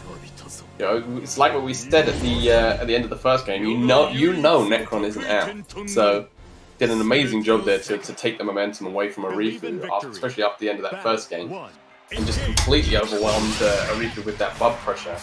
Really the tournament point for one of these players, Ring. One of them's going out of the tournament. Regardless, shoutouts for the subscription. I really appreciate it. And this is looking like a pretty good start for Arafu. Obviously, Necron had the lead going into the start of the round, but ended up finding himself in the corner, and after a block DP, we're in a one-touch situation. And that was the other side of it, wasn't it? We saw Arifu's Dragon Punches all get blocked, but this time he had the patience to wait for the Necron Dragon Punch. Massive 25% punch, just like that. Or just misses the confirm on the light poke. Nice. Good spot dodge. Trying to avoid that chip point, you know, as much as he can, but as you can see, all of those delays on the record that are now available, not only is it a huge threat in terms of how much damage you're going to take, because you can delay them so much, they're really good at chipping you out. Because if you press buttons, you're liable to die, and if you go for a DP and she does nothing, again, you might die, so... Yeah, we saw that shape with Navir, with his, I mean, you saw how much mileage he was getting from the delay record pressure. Yeah, exactly, so much chip. I mean, so much damage as well. Yeah, 25, 30% going just like that. And who would have thought that, like, one of the things that I now believe distinguishes Jida as a good character, and, you know, uniquely positive, a unique positive over Gran, is the access to these wreckers. Like, back in the day, it was like, okay, well, the one thing that Jida doesn't have is boot, but these days, I'll get wrecker any day. Yeah, boot's steadily getting nerfed as well as time goes on, but wrecker's just seeming to get more and more powerful, so... Oh, yeah, I mean, Wrecker definitely received the nerf at the same time as boot, but this looks like it could be it. Nice. Yeah, Beelzebub, not one of the characters with buffed HP. Okay, Arafu, good showing, but Necron definitely fought back, keeping it nice and tight for us. Super clean confirmed there at the end by Arifu. That was mad. One by one, all of the players that the Swedish players are cheering for in the chat are getting knocked out. But now, Godflash, you're the last hope. I can see you in the chat, trying to cheer for Mr. Powell and for Necron, but their hopes now rest on you. Can you take down Sonic San and his Belial? I am thoroughly enjoying this tournament, kind sir. This has been a wonderful display of European Granblue. Yeah, I mean, it's literally the Granblue scene pretty much never stops. I'm not gonna lie. They keep me on my toes at this point, but every single tournament I can basically just whack up a bracket, do all the promos, and just leave to it. And they give us a good showing every time. So again, huge shout outs. Yeah. Shout outs to the 70 people joining us this Sunday evening as well. Some high quality Granblue action. And like I said, ladies and gentlemen, this isn't even the last week of this event. It is going to be going on, and you better believe when Strive is out, Benji and Hearts of Blazing are going to be full blazing with those Strive tournaments. Please make sure you leave a follow so you can join all of the action. Don't miss a beat. Can't wait to get the weeklies underway, of course, but there's a lot of people that aren't going to follow over.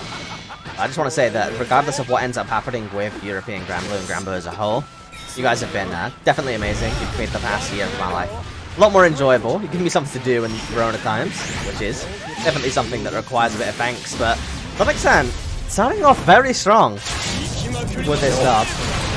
You know what? Godflash isn't thanking Sonic San counter hitting that throw tech in the corner, just deleting 70% of his life. And this is the strength of, I mean, this is the strength of all the characters in this game. This is the strength of a top tier character. When they hit you with that counter hit in the corner, the last thing you want to do is throw tech and just get absolutely blown apart because they're going to hit you like tanks. Good patience there by Godflash, not press a button. Really interesting, like, sequences going on here. Oh, big throw. Palms in the chest. Stuff that you don't see every day. Go for those MIDI setups with the command dash. Getting away with them, and Belial, here we go. Got him in the corner. Yeah, you know, Godflash wanted another throw, and I think that was probably a tech. MIDI counter hit, doesn't end up getting it confirmed from it. But now we're back into mid-screen again. Going for double plus frame setup. Crikey. But surely, yeah, there we go, getting the confirm. Double plus frames, and the poke still traded. How mad is that? Sonic San, with a good presence of mind there, just go straight into Super and take the game. And that was a fast game one as well. Even insanely fast. Even though in that second game, Godflash fought his way back. I mean, that belly up pressure is just terrifying. Yeah, I mean, Sonic San's got the Nitros on, for sure. Players patient. Nice press by Godflash, gets the corner pressure just out. Loving these sequences from Godflash. I was mentioning it a second ago, but this pressure's been really, really interesting. Nice combo. Ah, getting the back throw though, and that could be all she wrote. Delay cancel into the fireball, that's going to be 50%. All we need is one more Dutch for the other 50. Oh, good patience, good neutral jump. Excellent defense by Godflash, putting himself back in the corner though. Plus frames, and then corner doesn't mean it to this character, but 2L into SSBA is, no, doesn't get the animation. A little bit too spaced, and the DP is going to revert this round in Godflash's territory. I thought that was it. That was so unfortunate there. Yeah, Sonic never a dull moment.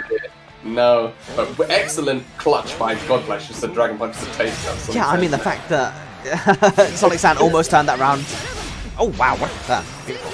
Yeah, the fact that Sonic Sand almost stole that round with that back throw sequence. Obviously, I wanted to take a moment to shout out the fact that God Flash went for neutral jump as opposed to throw tech there. We've seen a lot of people getting blown up for universal overhead from universal overheads on the throw techs, but neutral jump is such a wonderful option to try and avoid that. The reward on it is pretty fat as well. That's gonna be it. Oh, doesn't have the cooldown. Wait, no, he definitely did. I don't know. Could he have ended that? I think that might have been a missed input. Yeah, Maybe he was thinking between Super and EX and just brain farted. There's Super. I mean, Belial has a lot of damage from no cooldowns because he can typically do 2 cooldowns in one combo, but it's still going to be pretty rough for him to end this out in one hit. Wake up, Dragon Punch. Oh no, just respects the pressure. Ah, keeps me in check with the Setsuna. Okay, we're tied up. We've got a game on our hands. Godflesh fighting back. Really, really well played that game. Victory. You utilised his plus flames a bit more intelligently. He wasn't getting blown up as much with counter hits, and like you said, that jump out of the counter hit overhead pressure in the corner was probably the deciding moment. Kraz, are you saying that you couldn't even have done EX Setsuna there? Because even if EX Setsuna doesn't end up killing, I think the knockdown has quite a bit of value. Regardless, I have no doubt that it's not going to be too much of a blunder on Godflash's part. He knows his stuff. Now we're seeing Godflash not being patient, and he's getting blown up in the corner. Oh, nice jump out though, and what a nice conversion. Oh, ends up dropping it and gets pair thrown as a result. These matches are so high variance, getting kept in check on that universal overhead by the Belial 2L. Love to see it. No, yeah. So this is what we were saying before. You cannot underestimate your opponent's ability to press when you're trying to do something tricky. We saw Godflash just strolling straight up Sonic Sand like he wasn't going to press a button, and he did, and took the round. So, and honestly, we've seen a couple of unfortunate situations happening for Godflash's set though, that resulted in him losing out on a round. That combo drop was pretty big. Well, yeah, I mean that's nice, gets a counter on the spot dodge. Oh, good and then block. we're gonna see the optimal punish. No, drops it. Drop. Oh, and a block DP, and this is gonna do a lot of damage in the corner. Oh, went for the setup instead. Good block by Godflash, but gets Takes thrown. the throw. You like it? That's what you know. No, it's just complimenting you on taking the throw. Ah, the Granblue DJ himself is getting knocked out of the bracket, and with that, I believe that's the rest of the Swedish players. Yeah, they're gone, but I know that they have pinned their hopes on Mr. Pow. So we're going to see if Mr. Pow can avenge Godflash and Necron. Did Necron end up playing against? No, he didn't. Never mind. I thought Necron had played against Mr. Pow already this tournament. Regardless, losers quarters is going to be Zeiji versus Arafu, and this is a match that I'm really interested to see. Obviously, the player that sent Zeiji into losers bracket in the first place was another phenomenal French Jida player, so it'd be interested to see how this one shapes up. Yeah, you know, Zeiji knows the matchup. I mean, it's tough as well when you, as you said, Zeiji's such a strong player, such a strong labber, and you know that he plays this game a lot.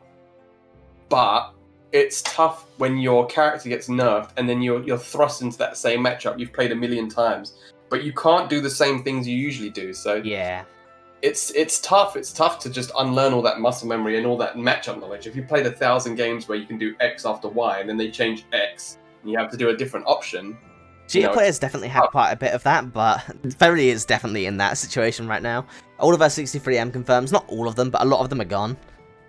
And you know, I really like, I've been shilling Ferry, LDP, and MDP for a very long time, so I'm a bit sad to see the power being taken out of that a little bit.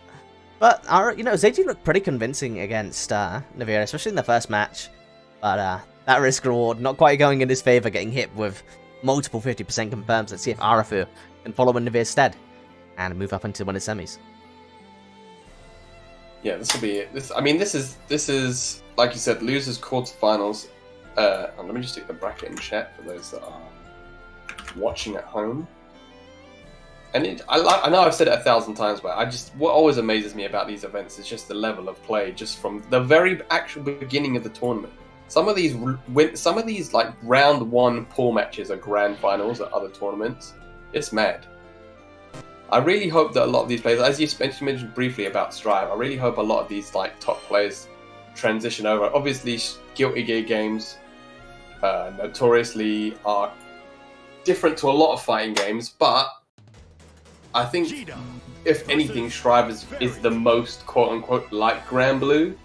So hopefully we see a lot of these top players transitioning over, and we get to see their awesome tech and Yeah, I mean, similarly, we saw a lot of people coming over from the XR side of things. Granblue and I believe Strive as well are both gonna, they're very great games at trying to lower the level a little bit. Obviously, we're not all gonna agree with all the changes. There are plenty that both of these games have done wrong, but they've both done a great job at getting more people from all sorts of different areas, even outside of the FGC, interested in their titles. And they both went about it in very different ways. Obviously, Granblue went about it with more of the feature set and the the gacha element, whereas Guilty Gear's going more for the look at how insanely good our visuals are. And it's definitely very hard for the rest of the industry to ignore. But looks like Seiji, starting off strong, is going to be going for some install mixes. Hitting the low. Yeah, I mean, as much as we say Fairy's changed, she's always going to be a demon in the corner, but Arifu fight straight out again with the wreck pressure. Nice challenge to the overhead there. Oh, instant air dive kick, and that's going to be the first game. Wow, that instant air dive kick was clean. Battle 2, engage.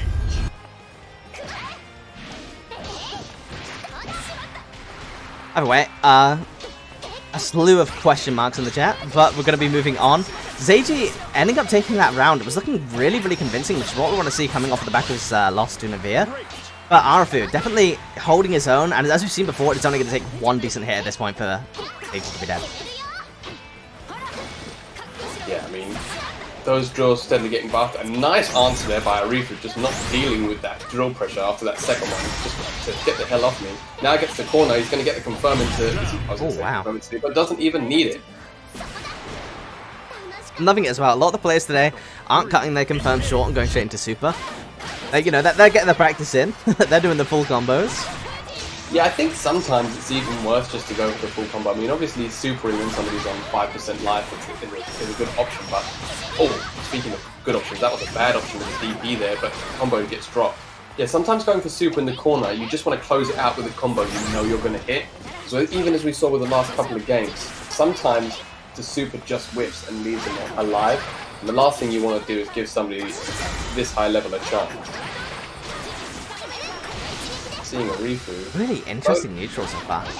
Yeah, this is the 2U, which allows Arifu to super jump in. But he gets the crush! Is this going to be dead, or is this going to be a setup? No, it's dead. Okay, Seiji taking the first match, but I thought the ball might whiff, because it was pretty far confirmed. But regardless, Seiji looking pretty solid, and that was a pretty high, pace match, especially for, what we were seeing earlier. We saw a really patient match 1 between Navia and Seiji, followed up by a really high-octane gameplay for the second match, but looks like we're just getting the gas going from match 1 this time. Yeah, Seiji playing much more aggressively than he did against, was it Navia in the winner's side? Because maybe he's identified that he just doesn't want to have to deal with the G. Ball set up. So the throw keeps him blocked, son. Decent match hit, but ultimately, Arifu weathering the storm. Draws a super of his own. Wow, counter hit far heavy. Xavier End up getting any confirms out of it. Yeah, Xavier has to be careful here. He doesn't get counter hit. Going for the chip. Love to see it. As DP available to him. So all of a sudden this match is looking very scary. Gets the confirm, but hits a little bit too early. He needed to delay that button a little bit more, letting Seiji fall more. All of a sudden we're at Seiji's match point.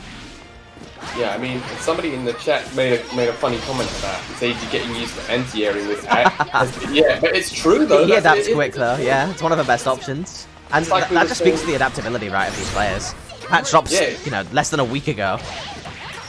But that's what we were saying beforehand, you played this matchup 1,000 times and now you can't do what you always do. So you have to learn to adapt at such a high pace. Is that dead? Nice! What a confirm! Okay, so again, they removed some of our combo options, but Seiji still has it down. That combo was so dirty. I had that was so sweet. After it, that was horrific. That combo was horrific. I don't know, people hate Perry. I think she's really hype. That's what I was saying before. From a commentator's perspective. Oh yeah, that's a fair point. Yeah. I don't have to compete. All these people complaining about Lance and Bilal. I'm just sitting here like, I don't know. They're kind of cool. have to eat the pressure. You just have to watch it and go, that was delicious. The guy on the other end of it's like, man, I hate these stupid dive kicks. God damn it, this is so frustrating. Oh, speaking of dive kicks, though, next match is going to be Belial himself up against Mr. Powell's Matera. This is an interesting matchup, honestly. I always enjoy watching this one. Both of them have quite a good ability to play at multiple spacings on the screen. Obviously, Matera not having a DP does hurt in this matchup, but I feel like I've seen Mr. Powell in particular do pretty well against Belial's in the past. See, it's just like we were saying with Lowain as well. Once you get somebody in the corner, once you get Matera in the corner, if Matera's been a weird character from the beginning. She can play quite a strong. At the beginning, she could play quite a strong close range offense, and then they've slowly nerfed it. But now, with the butterflies and stuff, she can still keep her sort of mix-up game offense sort of going. But as soon as she gets put in the corner, the thing is as well with the Zephyr jump, everyone in this game has such strong counter anti-air options that it's so risky to press it. You want to get out everyone. Well, a lot of people do. So you just have to be careful, especially a character like Belial. You do not want to get counter hit anti-air trying to jump out of the corner. So, it's tough. Once you get put in that pressure, you just have to eat it and be patient. And then sometimes, that's when you start to get impatient. And we'll just have to see how Mr. Powell does. It's funny, every time I stop watching for a little while and come back, there's another top Matera. It was Padu for a long time. Yeah, I mean, we've had a lot of solid Materas that have stuck around for pretty much forever. Mr. Powell being one of them, but we also have players like Dudikov, Bonsai. Bonsai. Yu has a lot of Materas, surprisingly. Yeah, Bonsai that's what I mean. So it was Padu, then Bonsai, and now that's Mr. Powell in the times that it's been since I've been watching. Honestly, Mr. Powell's such an interesting player, as he's probably been the one that... Bonsai has had a couple of high placements, but I feel like Mr. Powell has, overall, had a bit more consistency. But he also streams the game and the Lower Nights, etc. pretty consistently as well, and comes from Switzerland. So, I don't know, I like Mr. Powell's whole narrative. It's definitely an interesting one to read from. Not the average player. Always a pleasure to watch as well. Oh yeah, of course. Completely forgot. Margin in the chat. Another Swedish Matera player. We have a lot of Matera. Which, I'm not going to complain about. I've been Matera shield from day one. Character's really cool.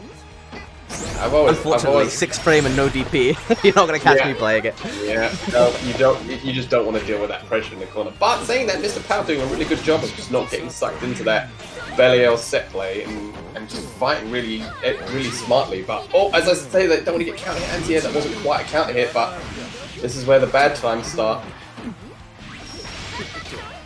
So fight out of the corner does Mr. Powell. Being really patient. Wow, the forward roll. Gets the right read on that special cancel, and all of a sudden this match has been blown wide open. Sonic Xantic in the first round. And that's the frustrating part, right? You defend so well for a whole round. Like, that was a long round too, as we've had in this tournament. And then you make one little mistake and just get absolutely blown up. And then you just have to try and keep that mental stamina going into the next game. Just keep defending until it's your turn. Don't press a button. Base and yeah. From Mr. Powell. We saw it for like a moment against Strigoi earlier. But this time it getting blown up, you're losing about 50%. Like you're mentioning, you did not want to get hit by counter hit anti-airs versus Belial, let alone 2 of them in a row.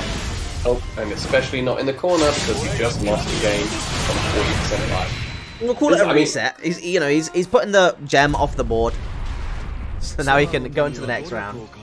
But it's like that was exactly what we were saying, wasn't it? You get put in that pressure, you want to jump, but you just.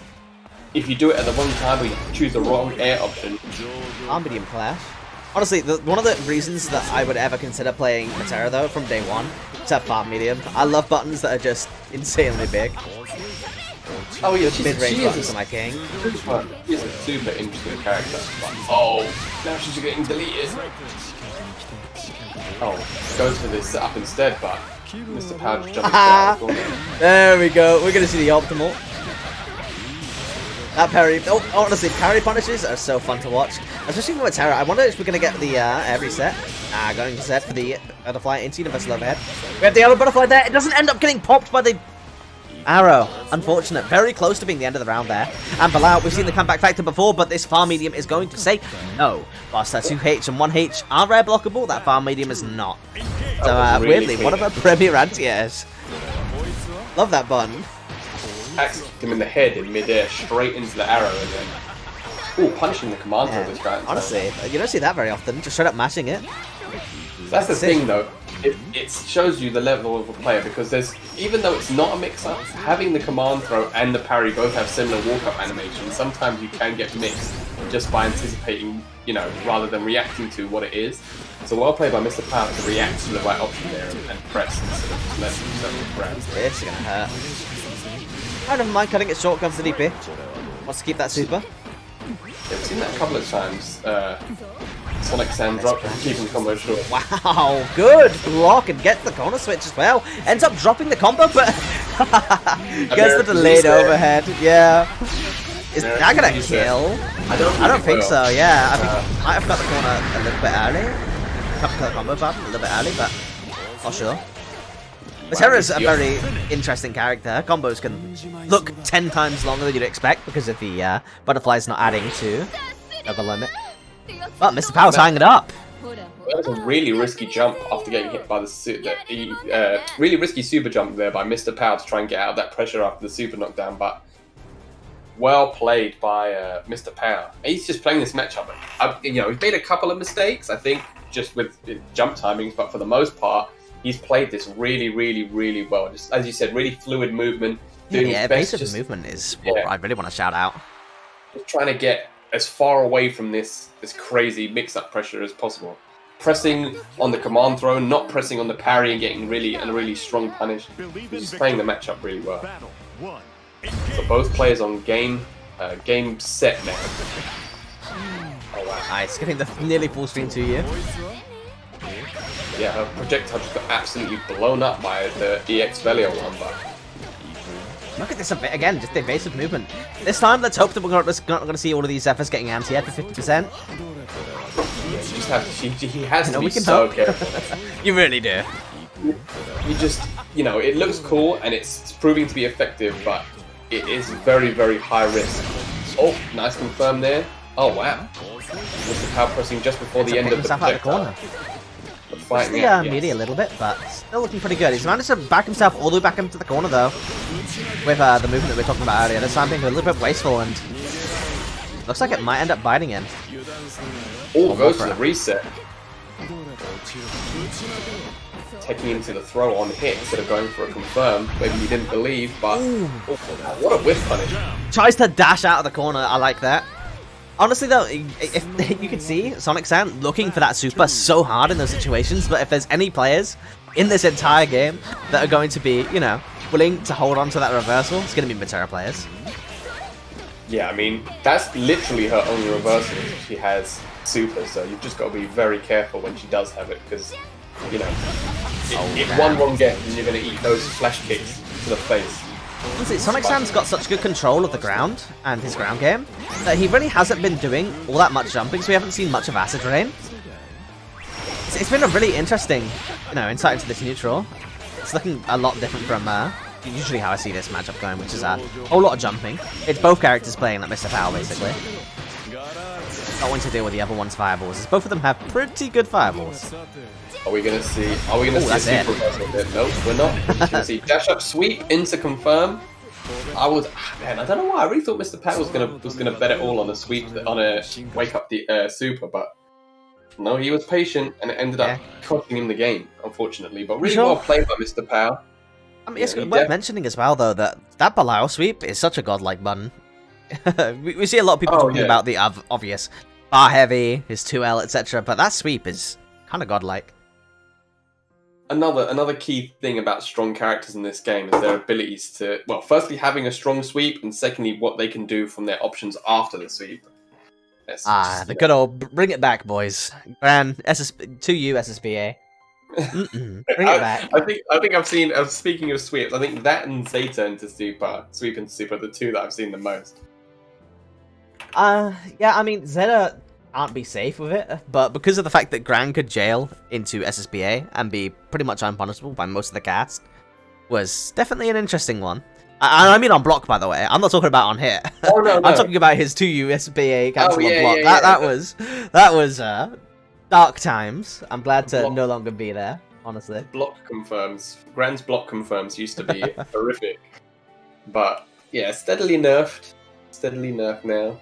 Honestly, I think most of the characters in the game are in a pretty decent spot right now. I mean, obviously, everyone wants their characters to be stronger, and there's a bit of a power disparity when we get to the right top, but I'd say the game's in a pretty, like, you know, everyone's relatively, not middle of the pack, I'd say they're all above average, which, you know, compared to the traditional strengths that we see in other fighting games. So, I reckon the cast is in a relatively good spot. I'd love to see more characters getting a little bit more source, though, because especially with the Granblue, you know, we're getting to a bit of a lull point as new titles start to emerge, and obviously we have we're like a year and a half nearly into deployment, just over a year. So I'd love to see like them, because if they're pushing this envelope of doing patches that have impact quite often, I'd like to see them push that even further and just go for it, man. Just make all the characters absolutely nuts. Yeah, I mean, they're going to have to do something. As you said, it's been a year and a half. It's been a year, bloody hell, it's been a year and a half. Yeah, so it's been a while since the game's come out now. And, you know, as you said, with Guilty Gear around the corner, which has rollback netcode as well, you know, the key ingredient. And if that doesn't do it for you, KOF 15 as well. You know, yeah, KOF 15. I mean, I think that's the only thing that has potentially held this game back from being like a global success. Unfortunately, Evo didn't happen, so we didn't get to see it at Evo, which I think would have really blown it up in terms of popularity. And you know, it struggles on the netcode bit a little bit. Quite a bit. And it's not. Let's just be bland about it. You know, rollback netcode would have helped this game out immeasurably, especially in the environment that we got put into. Yeah. But regardless of all of the things that have held back the Granblue community, I think they've done a brilliant job of basically fending for themselves, with, especially in Europe, with like next to no developer support whatsoever. Shout outs to everyone who's still here today, because you guys have been real troopers, and it's been a really enjoyable stay so far. But that's like that. I was just saying, that's like agreeing with what you said though, is that they're going to have to pull something out of the bag if they want to hold on to. Yeah, you're up, Zaji. I thought you guys were waiting for something. Fine. Yeah, feel free to start your match. If they want to hold on to this player base, they've got to try and do something. Yeah, they've got to win us over, for sure. I mean, there were so many. Again, I've been kind of on the backstage of things. There have been so many things that sounded so promising that I was at least, tenuously involved with, that just ended up not happening. And it's a real shame, because obviously this game could have been so much more than what it is. But at the same time, got no reservations on my end, at least, about what the game currently is. Still been a wonderful game that I've had a lot of fun. Basically introducing me to the world of TOing. And the FGC as a whole, so I've got nothing but love for this game. And the players that play it, more importantly. Because, to be honest, the game, take it or leave it, I didn't care much about Granblue before. But, the players and the community that's surrounding European Granblue and Granblue as a whole, you definitely love to see it. Heck yeah, I agree with you 1000%. Interesting start to the round, though. Sonic Sand taking him all the way to the corner. Getting that furrow. We're getting pretty far in now as well. Losers semis, we're just outside of top 3 range. And when we get to losers finals, will that be when it's 3 out of 5? Yeah. Every match from this point onwards is going to be top 3, so 3 out of 5. Okay, cool. With all this discussion about, we should make Strive first to 3. Like we were seeing earlier in the Navia versus Eiji match, every single kill in the second match was 2 hits. 2 touch kills. Yeah, that is one thing about Guilty Gear, as we were mentioning briefly before the broadcast started, is the damage is absolutely insane. I don't think I saw a single timeout the whole week I was watching the beta. Everybody just got deleted. Yeah, I mean, they're rare in XR as well. Let's be fair. But I did see a couple games that actually went close to timeout, but yeah, I don't think I saw an actual timeout either. I did see a double KO, though. Yeah, I saw a double KO. But it's one of those strange games. Well, I say strange games, but Guilty Gear has always been a game that has effectively punished you for playing at a slower pace or trying to run away too much. So that I think that coupled with the fact that the damage is crazy is... It leads some interesting fast-paced matches. I will say, though, that I love the Granblue approach as well. I love that patience is rewarded in this game, and even to the point where you have like an advantage with HP, you just got a knockdown. I love seeing that a lot of players opt into positional advantage as opposed to going back in for that pressure, understanding stuff like that.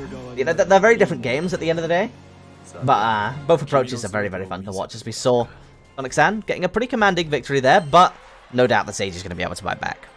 I'll tell you what I do want in this game, actually. I want them to add counter, flash up on the screen, it takes up the whole screen, and just shout at me at full volume every time there's a counter hit. Yeah, maybe I'll get my counter hit confirmed then. We'll see, we'll see. I was going to say, dude, that's the only time I'm going to hit a counter hit confirmed, is if somebody shouts at me when I do it. So I'm all down for the giant counter hit message every single time.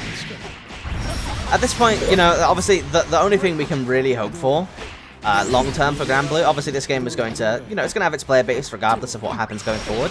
But, you know, I have my hopes that come Season 3, with Rona, at least in the UK, starting to finally look more approachable going in towards the, you know, latter half of 2021, that we see, like, a big revamp and a lot of developer push for Granblue following Season 3, because I'm pretty sure it's like soft confirmed by the developers that we're getting Season 3, but if we could get like rollback, crossplay, you know, all the things that are on the wish list, honestly, offline coming back, this game getting a chance at offline, I think this game could definitely have a very good chance at a second Breath of Life, and especially with how much dedication the fanbase has shown through all of the, you know, all of the issues that we've had to face in the past year.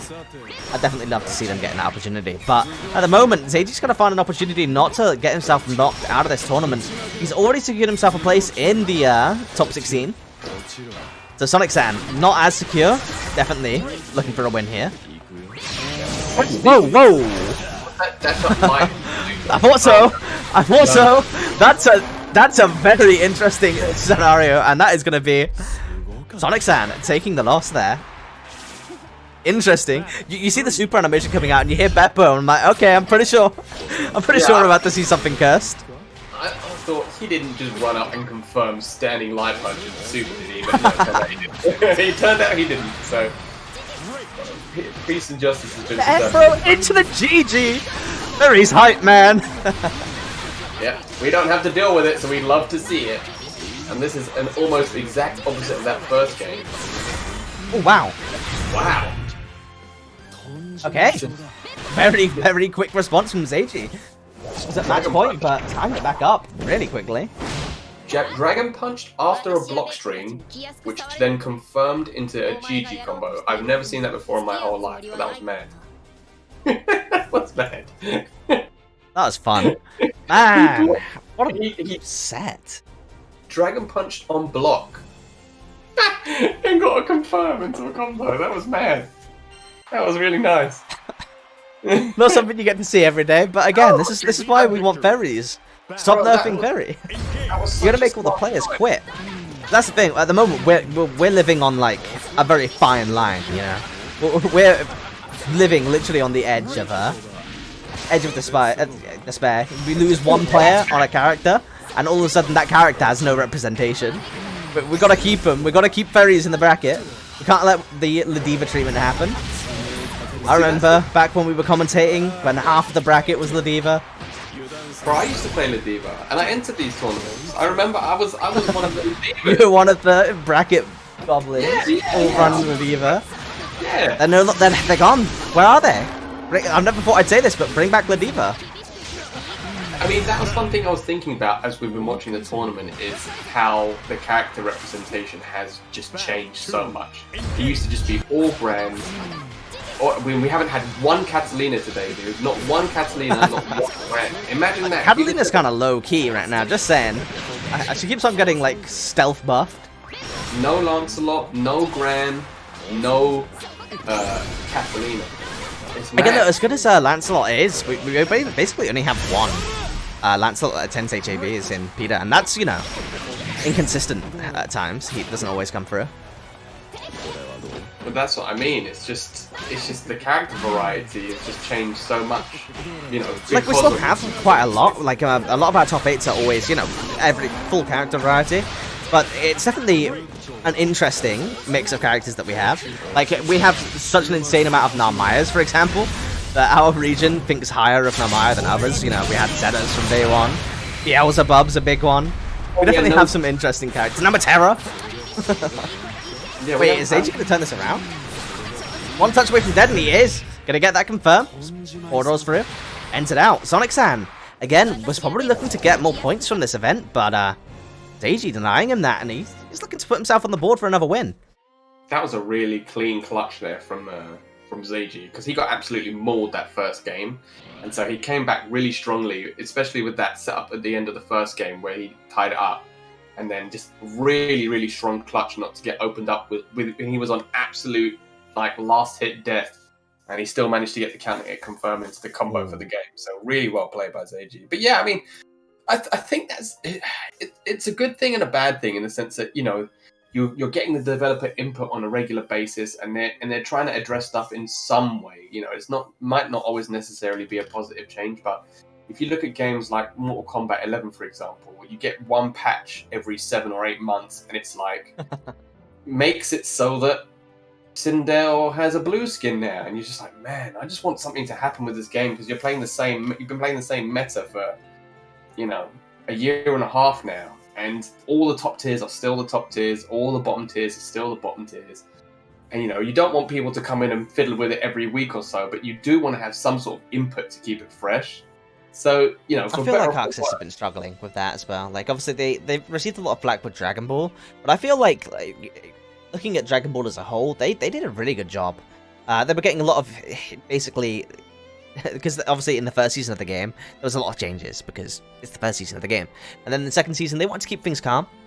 They were not doing as many changes, but they got flack, because they basically only did one patch for Season 2, and it didn't change all that much.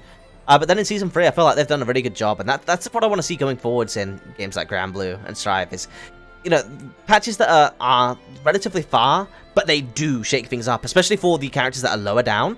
They help bring them up, and that's what I want to see more than anything.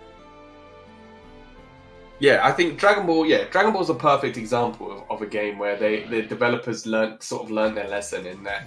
I feel like, I mean, again, I'm sure people are going to disagree with me, but from what I can tell, I speak to a lot of people that play it quite regularly, and they're quite happy in the state of the game now, because they've tried to make every character a little bit viable at least. Like Jiren was pretty good. Jiren was like absolute dustbin tier, and they've done a good job making him strong. You know, characters like that. So yeah, maybe they just need to have a little bit more consistency. At the end of the day, there's buffs and nerfs, right, that feel good and bad, irrelevant to the content of the changes. There are certain changes that will just feel worse, even if, you know, the intent is correct, than certain other changes. And that's the thing that I think Granblue is struggling with the most, is that they're doing changes that specifically lead to worse player experience and worse player feedback, as opposed to changes that are a little bit more subtle, that end up having, you know, an equal effect. We're seeing a lot, like, for example, with the Diva, they removed a lot of her confirms, and that really upset people. It made a lot of people drop the character. Same with Lancelot, now they're doing the same with Ferry. You know, I'd like to see them do less changing of the character's identity, and more, like, fine-tuning numbers, etc. More subtle changes, basically. But regardless, Navia started off the round with a 7 golden letters, the first perfect of the event. But similarly, Dragoi has fought back, and I was saying this in Discord, but Christ, I'm looking forward to this one. It's our first free match. It is our winners finals. Navia versus Dragoi. 2 very fun players to watch. Yeah, I mean, we saw, as you said, Navia coming up over the last few months. He wasn't around right at the very start, but cemented himself. Super strong players we saw from that. Really clean confirmed. We're going to get it in super. No, drops the combo. Oh. Looks like we might be having a little bit of a connection issue. I'm not 100% sure, but regardless, Navia keeping it going, keeping that pressure up. And Dragoi just blocking it out. Not that scared, but again, the second you're a little bit too patient, you're gonna get thrown. Yeah, strange interaction at the end there. It looked like Navia had the game 1 confirm into super, and then Dragoi just sort of stopped moving. I don't know if that was a connection thing, or... Sounds like there could be a connection issue, maybe it was a desync. We'll see. Be sure to let us know. Oh, it's gone to 6 frames of delay. So what does this... could end up... Yeah, I mean, I'll restart the lobby. Because that actually does end up acting.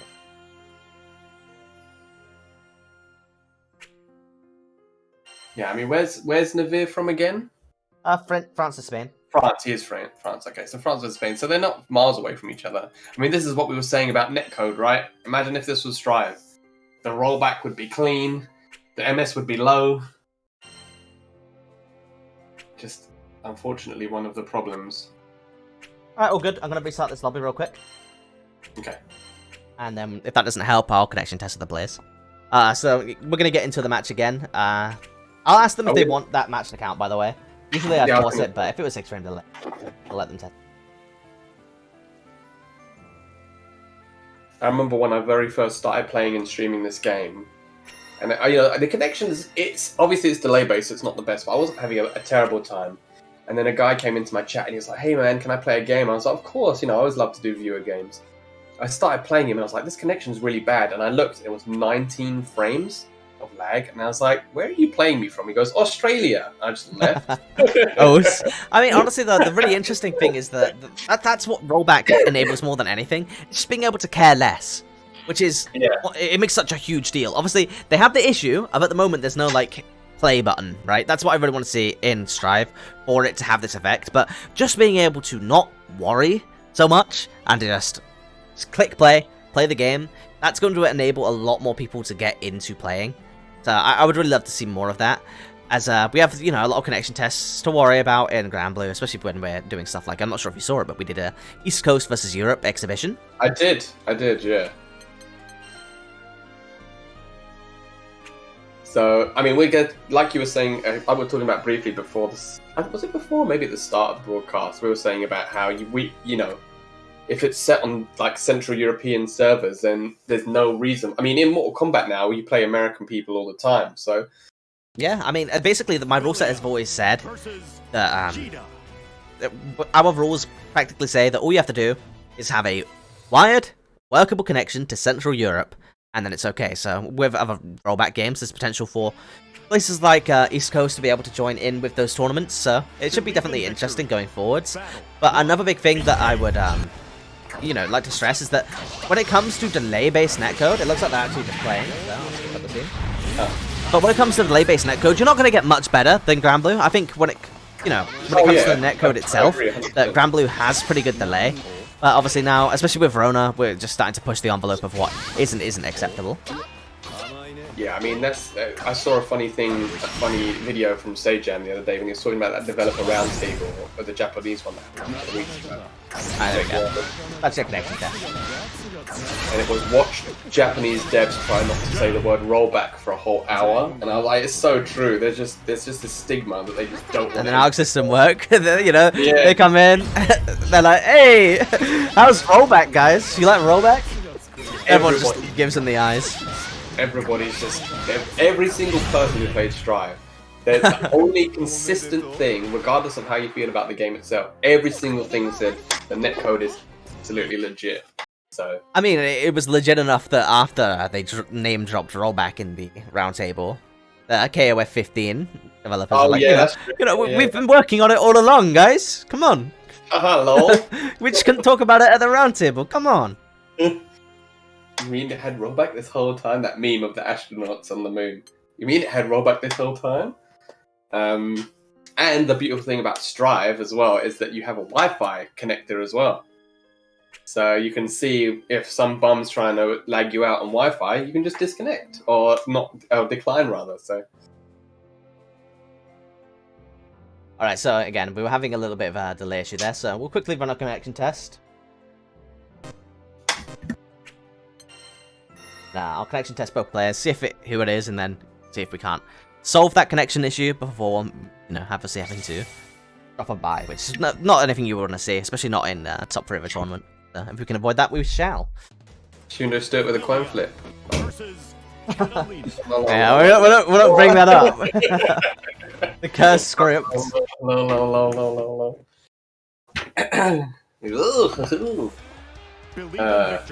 Yeah, I mean, rollback isn't the be all and end all, because like I say, Mortal Kombat, the netcode is a bit trash. Even though it is rollback, it's super inconsistent and leads to a lot of grief. But you know, just having rollback in general is a step in the right direction. So yeah, I feel like it's a positive move. I mean, it's like we were saying before, right? We're going to be in Corona times for the foreseeable future, unfortunately. Maybe over the course of the next year or so, when the vaccine starts to get a little bit more widespread, you know, maybe we'll start to see a return to offline events. But for the time being, we just want a solid netcode for these games, because we don't have. That's another thing for fighting games. We don't have dedicated servers. You know, we're not League of Legends. We're not Dota, you know, or one of these massive esports games. For the most part, we're still pretty niche. So, you know, we saw Tekken implement a fix on their netcode. I don't know if that's still. Oh yeah, speaking of Tekken, we have Wi-Fi indicators as well on Strive. Yeah, I just said that. Yeah, so I can't wait. I'm gonna decline every Wi-Fi pod. And we might have the player base where we can do that without feeling. Yeah, we don't have to sit there and just get the same bum on Wi-Fi for 3 hours. We're just gonna absolutely decline him, and then they can just play by themselves in the dustbin, the Wi-Fi dustbin where they belong. Not that I'm sorry about it or anything. Yeah, hopefully the lobbies get fixed as well, because those. Yeah, for sure. I just want a big play button. You can keep the lobbies as they are, as long as player lobbies are good, and we have a big play button. You know, because as long as we have an alternative, we're not forced to use the lobbies that you're so clearly fiending for. Then yeah, or just just have it so you can join from training mode. You know, like be in training mode and. Gita versus Catalina. Yeah, I mean, I'm sure they'll do it right. Let's just hope that even if they don't, the only thing I want from Strive and, you know, fighting games in general, is the developers, which is something that Japanese developers have always been great at, but to be open to iterative improvement. Yes. Like, you know, even if it doesn't launch in the best state, as long as they're willing to iteratively improve it. Yeah, see, that was the thing that I was going to say as well, is that I hope that I hope the developers were paying attention to the feedback after the beta. I also hope that people use those surveys to give back some constructive feedback for the beta, so that, you know, if the developers see it, then, you know, there's things for them to work on, because it's still a while away from coming out, and it has changed a lot from what I can tell from the previous betas. So, you know, it's almost a month it's got a month and a week before it comes out. That's plenty of time. Maybe not to do some massive game-changing mechanic changes, but definitely to implement some smaller quality of life stuff. Which, as well as we've said, isn't just a case of them releasing the game and then letting it just do whatever it needs to do. They can change as it goes along.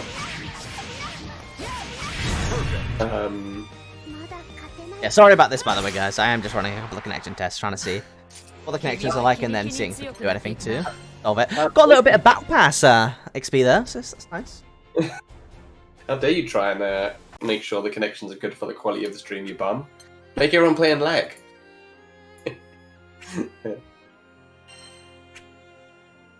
But yeah, hopefully this won't be an issue in our golden strive. All hail our rollback overlords. Sajam sitting on his cloud, blessing us all with the miracle of rollback. Yeah, for sure. I mean, we can make claims of who actually saved. It'll be interesting to see who comes back, who's been out of the game for a while, because we had a lot of really strong British players that were playing this game from the start. I feel like Britain obviously I'm biased, but I feel like Britain is a really strong region when it comes to fighting games. Obviously, we've got Problem X and all the UK boys really strong in Street Fighter 5. We've got, you know, Fergus, Kane and Trench from Tekken. But then we had all the anime dudes like C4, Dunk, Theory Fighter, super strong players. But, you know, they've all sort of just dropped off, and they're all just waiting in that Strive waiting room. So I'm hoping that the British scene comes back. I mean, obviously, the British scene is great. I think like the European scene as a whole has been really showing their worth recently, especially with people like Tyrant and Damascus finally picking up the slack and the content creation side. I think that's the biggest thing that we're missing, is some really established streamers and commentators and personalities that can really help promote our player bases. And obviously they've been so successful that Bandai Namco have officially picked them up, stuff like that, and I love to see that. And the work that they've been doing since they've got those positions have been incredible. I really want to see that be like a kind of a standard that they're setting for everyone. Obviously, it's easy for me to say that. I've been trying to get into doing TOing, etc. over the past year or so. So obviously I'm looking around at people like NWC, Team Spooky, Tyrant, all of these people, all of these inspirations, but in Europe especially, I feel like we definitely need to just keep on pushing that envelope out, because Tyrant and Damascus, they're really showing us what can be done with a lot of time and effort, and I really want to see more of that, to be honest. Nothing but love for European content in general, but sorry, but just 1 second, because it's not just the UK scene. We have the UK scene, we have the French scene, we have the Spanish scene, we have the Russian scene, all with great players and TOs that put on great content, but it doesn't quite have the same level of promotion or necessarily flair to it that gets the viewers in. Obviously, there's a whole bunch of different reasons why that might be, and I've given it infinite amounts of thought, but if the one thing that Europe doesn't have, you know, a lack of is effort. The amount of effort that this scene puts in to their actual play is incredible. So if we could put a little bit more of that towards content creation and getting our players out there and recognized, especially with Corona on, love to see it, because this region is full of talent. Well, I mean, that was the beautiful thing about this game when it first came out, is I remember 1 week I did commentary 7 days. I did an event every day, because there was you, there was Cynical, there was Moss, there was C4, you know, so hopefully Strive will bring all that back. I mean, maybe not 7 a week, that was a bit excessive, but... Yeah, I mean, I had my hand in a lot of pies back then. I bit off a bit more than I could chew, but it was a ton of fun for sure. I think we all did. I mean, this time with Strive, there's gonna be so much more. So like, what? I'm just gonna resign myself. I'll do my events. You know, I'll work with people if they come to me. I'll help promote their stuff. But there's gonna be so much to do. Yeah, I think that's the thing, is that it just needs to be maybe a little bit more spaced out from everybody. Just the fact that you have, you know, these. I mean, having so many events is amazing, but ultimately you want to have it so that it's that people can do it consistently, right? You don't want to have burnout and then people just stop playing. So yeah, it's gonna be an amazing time when Strive comes out. I think because of the connection and because of the netcode, I know we've banged on about it a lot, but the connection and the netcode, it really is. I cannot understate the importance. I think that was the thing as well. When Corona first happened, everybody jumped on that online bandwagon, and then the online isn't great, unfortunately, for this game. So yeah, I'm really, really excited for Strive. I just really hope they make those lobby improvements, because people there's definitely lots of things that they can improve, right? But that's the thing. I don't care if, you know, if it releases. I do care. Obviously, I care a bit.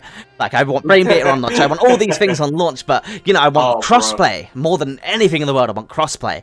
But I don't care if we don't get any of these things, as long as the developers keep on doing these developer backyards, they keep on talking to us, and they actually not just say that they're going to, you know, commit themselves to iterative improvement, but they also, you know, show us that they are going to be doing that with feature changes, UI changes, adding in crossplay, for example, between PC and PS4. I want to see all of this stuff iteratively happening, and then even if the game releases in a bad state, which, you know, it's an Arc System Work game, they haven't got the best track record. I mean, look at Dragon Ball, look at Scion on launch. Their games have had rough launches. But yeah, so long as we can have some iterative improvement, like we saw with Dragon Ball, for example, I feel like they definitely got my faith. There are other developers which don't have my faith in the FGC, but I'll put my money in Arc System Works. Yeah, I agree. I'm with you 100%. And I feel like they've, at this point with the stuff with Dragon Ball, etc., they've done enough to earn our trust, even if it comes out and it's not in the best possible state. Yeah, I mean, there's lots of the Granblue mix, you'll have to see it. There's a lot of gripes, and none of the games have ended up being perfect, but that's not what anyone needs. We just need to keep on having positive progress in the scene in general. As long as we can keep that going forwards, I'm not going to ask for more, honestly. Yeah, I agree. Hold on, wait, so hold on, go back to the game quickly. So Navir still has a game 1. Yeah, okay. They were discussing it a little bit. Yeah, officially, the stance is always going to be the match does count, unless someone asks for a connection test ahead of time. So, officially it's 1-0. If they both agreed that it was 0-0, then obviously I'll be happy to put it to that. Okay. But obviously, as a TO, I can't have a loose stance on it, because then it leads to unfair situations where the players. You've done exactly the right thing. I was just curious what the protocol was. But Navir taking that momentum straight into that first game. And for the first time ever, we've seen Belial this tournament on the back foot. The mind ends up whipping the DP, gets the counter switch, and this is going to hurt. sorry, guys. That's what the commentator curse. There was a grim one there. That's a pretty bad one as far as they go. Holy smokes, I'm so sorry. On the back foot, on the back foot, on the back foot. Immediately drops the combo and gets deleted. Oh, nice MVP. wow. That's what I was talking about before, right? That's something that we usually see in a lot of B sets against Belial, with Nivea in them. A lot of MDP in Belial strings. Very well placed. This time, Ed's getting punished again for that DP. DP is going a little bit wary. And that's the thing as well, is that this game at this level is so momentum based. Oh, When you've got players that you firstly super strong players and super strong characters, every mistake you make is almost a death sentence. Oh wow, what a challenge on the overhead there. Oh, and just DPs straight after the block string. I mean, their life lead there, that DP was definitely a case of risk reward. He knew even if he got punished for it, he was still in a good position. That's 1-1 though. Yeah. At the very least, you know, I didn't quite catch the end of that conversation in the lobby, so I'm going to assume that it's 1-1. Well, yeah. You can see it, a little bit of slowdown coming in there, but Nivea keeping the pressure up nonetheless. Half HP already gone with that airborne DP punish. That is going to be it's going to be close. That's not it. Okay, one more touch. Surely, one more touch. This isn't going to kill. No, it kills. I told you it was going to kill. I said it all along. My SPA damage these days has been so rusty. Honestly, it basically, you can guarantee that if I'm calling it one way, it's going to go the other. Yeah, that's been the same with me since this game came out, bro. I don't think I've ever got it right. I used to be really good at it, but I'm really bad at it now. Admittedly, a lot of the super damages have been adjusted recently, and I haven't been playing that much. But still, I am really bad at judging it these days. Nice, Lireka. Risky, but you gotta go for it sometimes. Oh, beautiful confirm. You've got a long hill to climb to get this comeback, but it's a good start. I mean, if anybody can do it, Belial can, right? I mean, Tragoy is more the person that I put my faith in, yeah, honestly. and Tragoy. Oh, punished with the no! Goes for the optimal punish on the DP, but you didn't need to. Oh, and now you're one touch away from dead. And that was such a smart punish by Tragoy there to make sure that he got Nivea in the corner when he punished as well, so... I'm gonna kill it. You know what? I'm gonna shut up. I don't know. No, it's very front loaded, the damage on that super. I can say with confidence that one isn't gonna kill. One touch though. Both players near chip point, but the command pro is going to tie this back up. One round apiece. He just walked right up to him with his hands in his pockets and then hit him with a blood sight. That was really well played by Tragoy. Super clutch. Actually got the clutch, yeah. Obviously, this is why there have been so many discussions. Like, I was giving Dunk a little bit of advice when he was looking into commentating for this game. But one of the discussions we were going over is on the mental stack of how you're going to go about punishing Belial DP. And what I said was basically just, just block EXDP, punish it. It's not, you can get really swag DP punishes on the airborne. But just block it, especially in situations like that, where it's not like you need the really fancy combo. No. Yeah, you just need one touch. Regardless, does end up biting Nivea there, but we've seen both, Dragoy and Nivea at this point do phenomenal comebacks, not just in terms of this set, but historically. They have been right on the brink of defeat and done runbacks in the past, so... Yeah, that's just the power of both of these characters, is they've both got massively explosive comeback potential, so you get counter hit in the corner either side of it and you're going to end up eating 50%. Oh, as I say that! Yeah, exactly, speaking of, there goes 50. Yeah, just like that. Nice, and not letting him get away with the 63M. Gets the 7 golden letters for a second time in this set. Dragoy, again, getting a little bit presumptuous with these 63Ms. Obviously, we saw a little bit of a fail punish on the DP earlier, but Nivea showing that, that's not to be expected. See, stuff like that Belial Dragon Punch, it just comes with matchup experience, right? When the game first came out, you were like, wow, this move seems massively overpowered. And then, as the life of the game goes on and you get players dealing with it, they'll find ways around it. Imagine trying to anti-air, Belial. Stomps on the extended hurt box of your sword. Nice! Interrupting with that 5-2L. It's like an Omega version of personal jump, isn't it? Yeah, it's a personal JU on crack. Yeah. Front loaded or not, this super is going to be enough to kill. That puts Dragoy at match point. Phoenix with his yellow shades, Battle 3. taking that game with emphasis. Oh, no whiff punish on the command throw. You saw that Navir wanted it badly, but just out of range. Here's a throw. It's about tying up the HP and a nice confirm. 2-2 on 2M. Getting that crouching confirm. Just outside nice! of the corner. Don't want to deal with anti-airing Belial. Just jump up. Air for him. Which again, Navir especially has been really, really on the ball with air throwing people. Last couple of events, I'm not gonna lie. Shades is easy. It's gonna be one touch. Oh, what a block. Oh, but this time's the punish again. And we've seen this before. We're gonna see a repeat. Man, bro. Well, here we're gonna have to see quite the comeback, but I mean, he's already done it once. Oh, there that you would go. DP. Love to see it. Yeah, I mean that was the exact situation from beforehand where you know, Navir went for the mistimed the punish on the EXDP and ate 70% and died. So Yeah, I mean, he won a fair few rounds so far from a block DP. yeah, So, so you know, we just needed one more there and it would have been it. But Navir taking it anyway. Tying it back up to a potential 2-2. oh, what a whiff punish!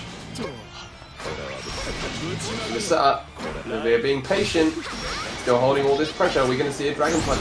We Nice. Walking back as well, making sure he gets the optimal punish. Nah, surely not. Again, it's front loaded. Surely not. I'm just not Thank God, thank God. I'm tired of being wrong all the time.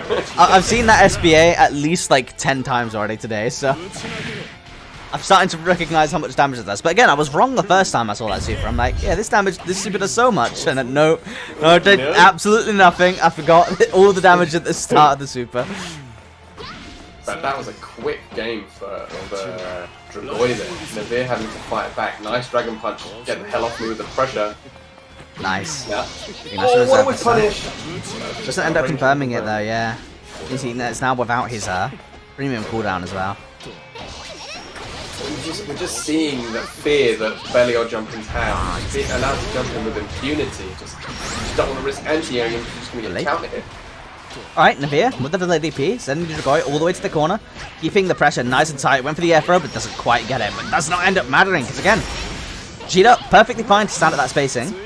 Gets the 2M, and this time isn't going to whiff the optimal punish on that DP. Navir tying it back up for a potential match point for these two. Yeah, this has been a really back and forth game. Both players just are adapting at such a high pace. I'm happy to say that it looks like the slowdowns have sorted themselves out a bit as well. We're seeing a bit here and there, but it definitely isn't looking as bad as it was before. No, both players are reacting to stuff, you know, that you probably wouldn't be able to react to if there was like a higher amount of lag, so it looks like it's all good. Which I think was why we saw Dragoi going for 63M so much at the beginning of the set. You know, he had turned on lag mode. He was ready. He booted his router and was ready for the payoff, but speaking of payoffs, nice counter hit combo here by Navir. It's not going to kill, but HP advantage him in a prime definitely in position. Navir's fault. And also, can we talk about the Oki from G'd SBA? It's so good. Obviously, it never keeps them directly in the corner, but pretty much always wall bounces them. Beautiful punish, and we're going to see the comeback again. We've seen it show before. One more hit, goes to the reset. Gets the 2M, doesn't confirm it, but now he gets the throw. One touch will do it for either player. Oh, tries to frame trap with the SSBA, but that is not going to work. Navir keeping it safe, blocking, getting the punish. Can't believe that's what he bet it on. Dragoi played so clean the whole game, and then he just Yeah, bet but it both of them have that switch. I love watching them. The block confirm right at the end just didn't pay off. I feel like Dragoi just undersold himself a little bit there. He was playing. He worked so hard to get himself into that position where he was able to get a life, you know, bring back the life so that it was one hit for either player because he was at such a giant life deficit. All right, so we're going to be giving Dragoi just a moment's break before he goes up against AG. Because obviously, a lot of games we've had to play in a row. And, but honestly, our top three, Navir, Dragoi, ZJ. Can't ask for much more entertaining matches than that. No, this is where we start getting into it as well. When you get the 3 out of 5s, because that's when you start seeing. I mean, if it was a 2 out of 3, that match would have been over 20 minutes ago. But because of the 3 out of 5s, you could just get it back and forth, and you see the adaptations and the counter adaptations and the comebacks, which you just wouldn't be able to see, you know, in a 2 out of 3. So that's the beauty of having longer sets as we get to the end. Yeah, for sure. If you got anything that you'd like to shill, I'll give you a quick moment. Who, me? Yeah. Oh, well, at the moment I've sort of taken, as you probably noticed, which is the reason why I haven't been around as much recently, I'm sort of taking a little bit of a break from the whole content streaming, creation, you know, that sort of stuff. I haven't really streamed in a long time. But I tell you what I will shill is Hearts of Blazing. Everyone always does this. Yeah. I try to give them an opportunity to show something, and it all comes back. Why? You know why? Because you've said it a few times this afternoon, but one thing that I've always been a massive believer of is you reap what you sow, right? And the effort that you put into something is what you pay off. And you've done so much for the community. I mean, the Granblue community especially, but just the European fighting game community over the last year. Yeah. They've just rallied. Victory. No, I know, For but sure. they wouldn't rally if your events, if you weren't running them well. Do you know what I mean? If you sucked and you were bad and your events sucked, people wouldn't come back. The fact that you're getting 40 to 60 people entering these events every single week is a testament to your ability to run them. So, With the exception to this week, though. Which is Yeah, weird. well, I mean- Valentine's show up was really good. The game has had a nice romantic session, but speaking of a little bit of romance, 50% of Zaji's HP already clean out the window with him in the corner.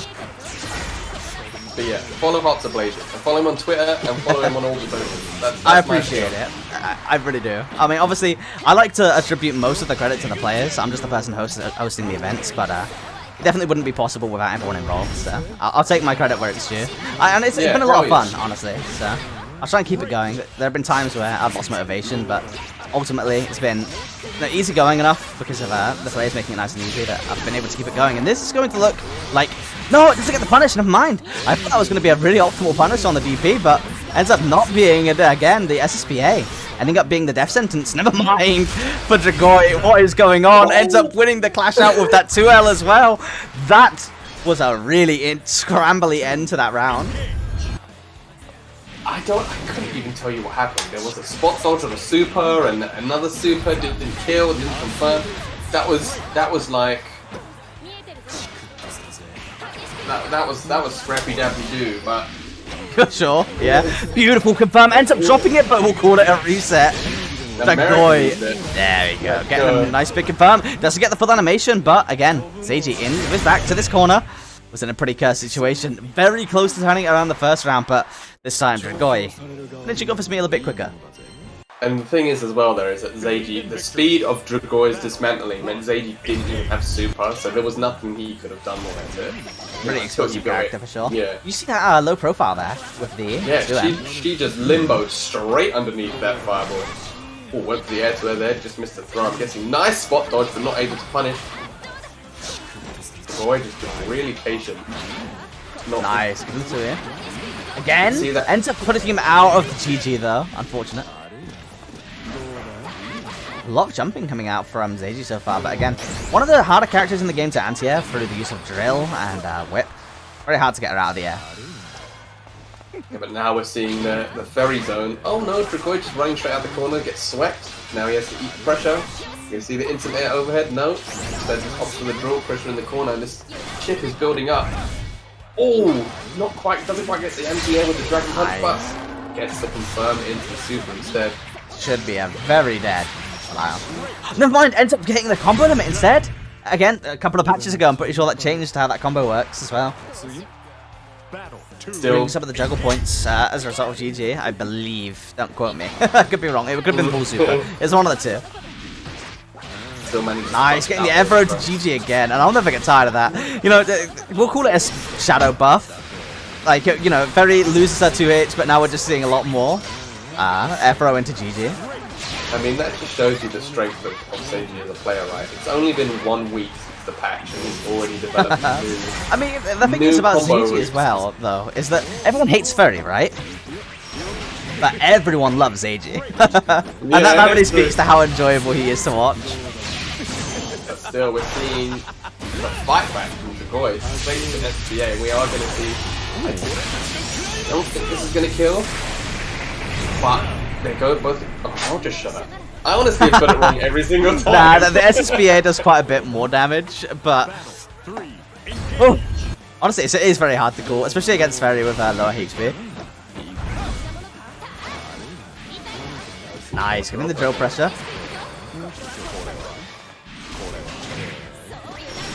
Oh, EXT ping on the jump. Wow. Pretty much instantly. Preemptive anti-air. Yeah. That's confirmed. Goes for Sap instead. Oh, okay. 2H getting the counter anti-air. Still putting that to good use. And Dragoi just trying to bully his way back in. Gets the crouching confirm. With that drill. This is going to hurt, but shouldn't be a dead. Wow. Oh, gets the wall bounce as well. I wasn't expecting that. Tries to run him onto the GG, but DP coming out from Dragoi. Good confirm with the super as well, so now we're one touch away. Yeah, I was really thinking of him. Oh, doesn't quite get the animation though. Oh, but baits the anti-air, but there's no combo. Doesn't get the confirm. Dragoi 2-0. These matches have been so close. But yeah, I don't know what Seiji did there, because that was actually a counter hit. So, I don't know, maybe he tried to 2U or something, but just the Dragoi pressure is just... I mean, anyone, you know, who would ever vote against Dragoi, he's won the past 2 events in a row, so if you're a money, if you're a money man, definitely be putting your... Yeah, definitely put your chips on Dragoi. Oh, whoa! How many close heavies can we get? Yeah, that was a very interesting counter hit combo. And that's one thing I think Dragoi does, is he plays at such a fast pace, and look, you see, yeah, he plays his game. Something that is really important as well in Granblue is being able to set the pace. But that's the thing is... Yeah, sorry, go on. No, carry on. I was going to say, that's the thing is, he plays at such a fast pace, but he also likes to just slow the pace of the game down really Yeah, suddenly. exactly. That's what I was going to say. It's okay, we're on the same wavelength. It's all about being able to, you know, constantly adjust, because in this game, wow, as we're saying, conditioning, really, really important. But being able to just change the tempo of the match at any given moment to adapt to what your enemy's doing is very, very important. But Dragoi and Seiji, both phenomenal players at conditioning, so you love to see it. Not just conditioning, they adapt really quickly as well. Yeah, and that's the thing, when you're playing games this fast, to see these players adapt as fast as they are to the game, it's just such a pleasure to watch. Yeah, having multiple game plans definitely important. Dragoi takes that to the next level though, having the additional game plan of just bringing out the Luin when things are looking dire. Yeah, I love that extra layer. I think that's the 20XX for this game as well. Multiple characters. Yeah, I mean, people expect the Belial now, right? So when you whip out the Luin, nice confirm there. Nice combo from Seiji. He's not out of it yet, even though this is match point Dragoi. Yeah, you can never write Seiji out. It would be a fool's errand for sure. Oh, beautiful parry. You don't see allow using it all that often, but that's another, you know, hallmark of a pretty strong character in this game, because you have a slew of options that are all useful within their own right. Oh, okay, wow. Weird. The procs activation for there. Ending up hitting Dragoi there. Oh, what a back to combo, mid-screen though. No, what a super clean combo from Dragoi to fight himself out of the corner. Up to you. And this is death. Ah, yeah, the desync. He didn't rage quit. I'm assuming he didn't rage quit. But got a little bit of a desync on spectator side. I mean, we'll see. I'm sure they'll let us know. Regardless, phenomenal set. Seiji bringing it so close, but Dragoi winning by inches. But that inch seemed like a mile pretty much every time. Yeah, I mean, you could see Seiji. You can see, as somebody, if you've watched this game from the beginning of the game, you can just see how much harder Fairy has to work to put people in the same situations that she was putting people in at the start of the game. At the start of the game, you know, you just get knocked down, put down GG, and then it was just a guess. Low overhead throw, and that was it. And then you just had to hold that. That was the only mix-up. But now, because she's been nerfed continually since the game has come out, you can just see that Seiji's just trying to have to squeeze each of these situations just so hard just to try and get the same amount of, you know, set up the same amount of damage. He's just having to work so much harder, whereas a character like Belial, obviously Dragoi is super strong, but you can just see a character like Belial, as you said, a slew of options. They've got a parry, they've got a command grab, they've got a move that changes their jump arc in the air, they've got Dragon Punch, they've got a Fireball that's a setup trap as well. So you just don't have to work as hard to put people in those same critical situations. But I mean, really one well matchup played for by that isn't going to come in because both of these characters hit like trucks. It's going to be Vegeta versus Belial. And oh, whoa. Wait a second.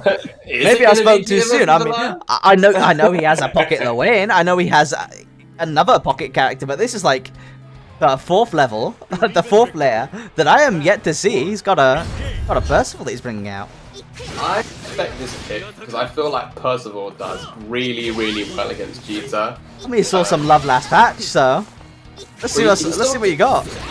We saw some love, but I feel like Percival plays just outside of that range that Vegeta wants to play at because of the range of his normals, because of his fireball. Some slowdown coming in, but no players playing for it. Oh, yeah, nice! Punishing this out at frames. I like this character choice from. Oh yeah, I love Percival as well. It's such a shame that we don't get to see more of him, as Europe historically has had a ton of great Percivals. It's just that most of them don't tend to play online. Yeah, Inet we've played a lot at the start, and then Citizen as well. And Citizen, yeah, doesn't tend to attend that much. We also have people like Myth, who obviously missed been attending tournaments recently, which is lovely to see. And then we have Virum. I know you're all in the chat as well, so you love to see it. But then we have people like Dai, etc. from Germany as well. Germany seems like a really strong region for Percival, but again, most of them ended up not playing so much, which is a shame. But you know, again, it is a victim of circumstance for the game in general. But Navia not letting himself be a victim, taking the first round in a pretty convincing fashion. But for the first showing that we've seen from Decoy's Percival, definitely interesting. See, that's the thing. Wasn't a slouch. No, that's the thing. Is that when you know, like I said, I think this is a good matchup for Percival, but you know, somebody as strong as Navir is going to have to play this matchup to death, so that they know, so that you make your bad matchup good matchups, right? So we don't know. Oh, that's a big punish. We don't know how strong Dragoy's Percival is, but we know that it's probably not as strong as his Belial, and you know that Navir is just playing out of his mind. So even though this could be a strong well, maybe not a counter pick, but a strong matchup pick for Percival, you have to be aware that Navir knows the matchup. And as you saw it there, just as soon as he did that command dash, just got absolutely blown up by the Dragon Punch on reaction. Really well played by Navir. I mean, one thing that I do want to point out, obviously, it looks like we're going to be seeing another character switch here. I'm not sure if it's straight over to the Belial or if we're going to be seeing Lowain. But I love to see the versatility. And it's a Lancelot. Never mind. Okay, we're going to get Dragoy running every single character. I was going to say, do you think Dragoy here is capitalizing on? I mean, he has a lance. Oh, he has. Okay. But the thing is that with Navir, honestly, first off, I love this color. This has to be new. For the Lancelot, but if there's any player that you're going to be able to catch off guard in terms of matchup experience, it's not going to be Navir. He is actually, like, it surprises me watching him play because he's very well versed in his matchup specific knowledge.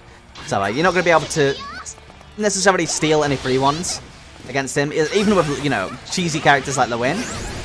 Navir's ready for it, but really good start from Dragoy's the Lancelot because, as we know, Lancelot, phenomenal character, received a bit of a nerf in the last patch, but strong character nonetheless, and Dragoy does have a Lancelot. Yeah, I mean, that's the thing. When you're as strong as Dragoy, I guess you can just play any character at a really high level, and he seems to be doing really well here. Goes for Vice Flugel, takes round 1. And Navir getting hit by a lot of stray attacks there, which all just sort of built up. It wasn't really a situation where Dragoy went for like a big setup or a combo or any sort of situation like that, but again, we just see Navir get hit by another stray attack straight into a Rekka. Nice, good patience from Navir. Getting the DP on the jump. Good stuff. Now we're back to mid-screen. Gets the hit, doesn't end up converting off of it, but regardless, ends up blocking the guard teleport anyway. Into the corner. Cooldown starting to come back up. We'll have a bit of a struggle without that Rekka there. Yeah, we're seeing. I'm going to be honest.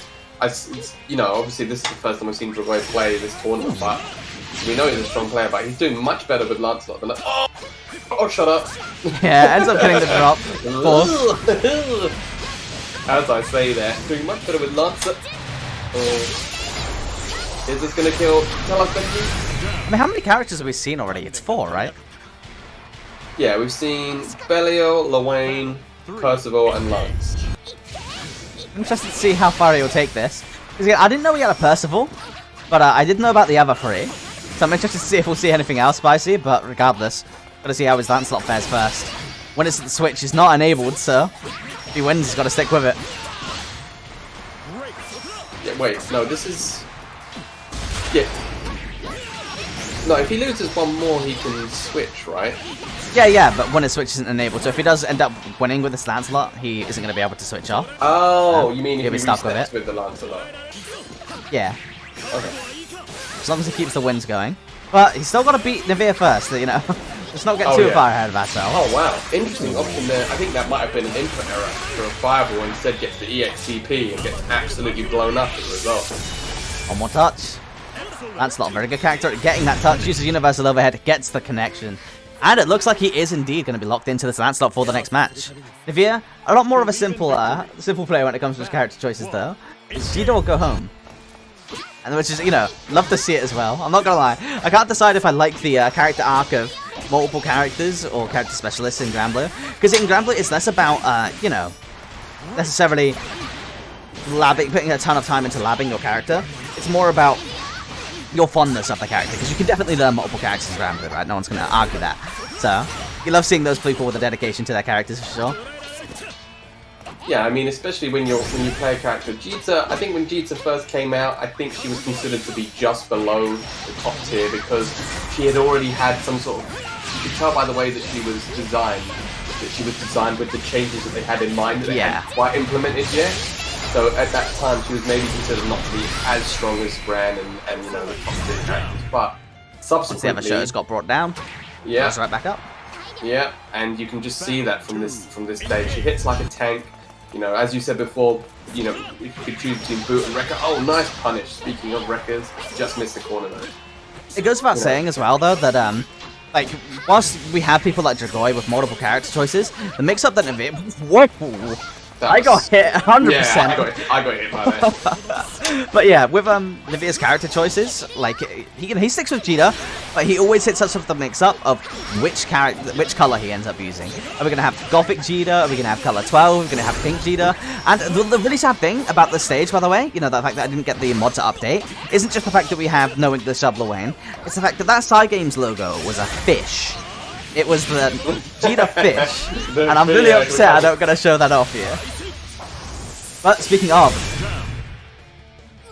Jita not using the fish for this match, so maybe that's the, you know, a little bit more stopping power that Navir's needing to push him through this grand finals. Need the fish back. I mean, I don't know what Navir needs to do because Dragoi is playing out of his mind with Lancelot right now, which is strange because I guess both, you know, Lancelot and Belial, back. I love that. You know, they're both like big rushdown characters, but they both play completely differently, obviously. But yeah, both characters having really interesting fireballs to help their approaches. This is where the bad times start. Nice, we've seen this combo before. We've seen it a few times this evening. What's the lag? I can get my Deadly Rave in 6 frames. I'm built different. Rave. Oh, and Dragoi going for that last gasp teleport out of the corner. Patience by Navir punishes it. Sticking with the Lancelot, okay. Battle 1. Yeah, I mean, of the game so far, there's no... The way that he's played, there's no reason not to pick the last one. Oh, wow, okay. Well. Run that. Nice, keeping him in check. Not let me get that EX eyeball out.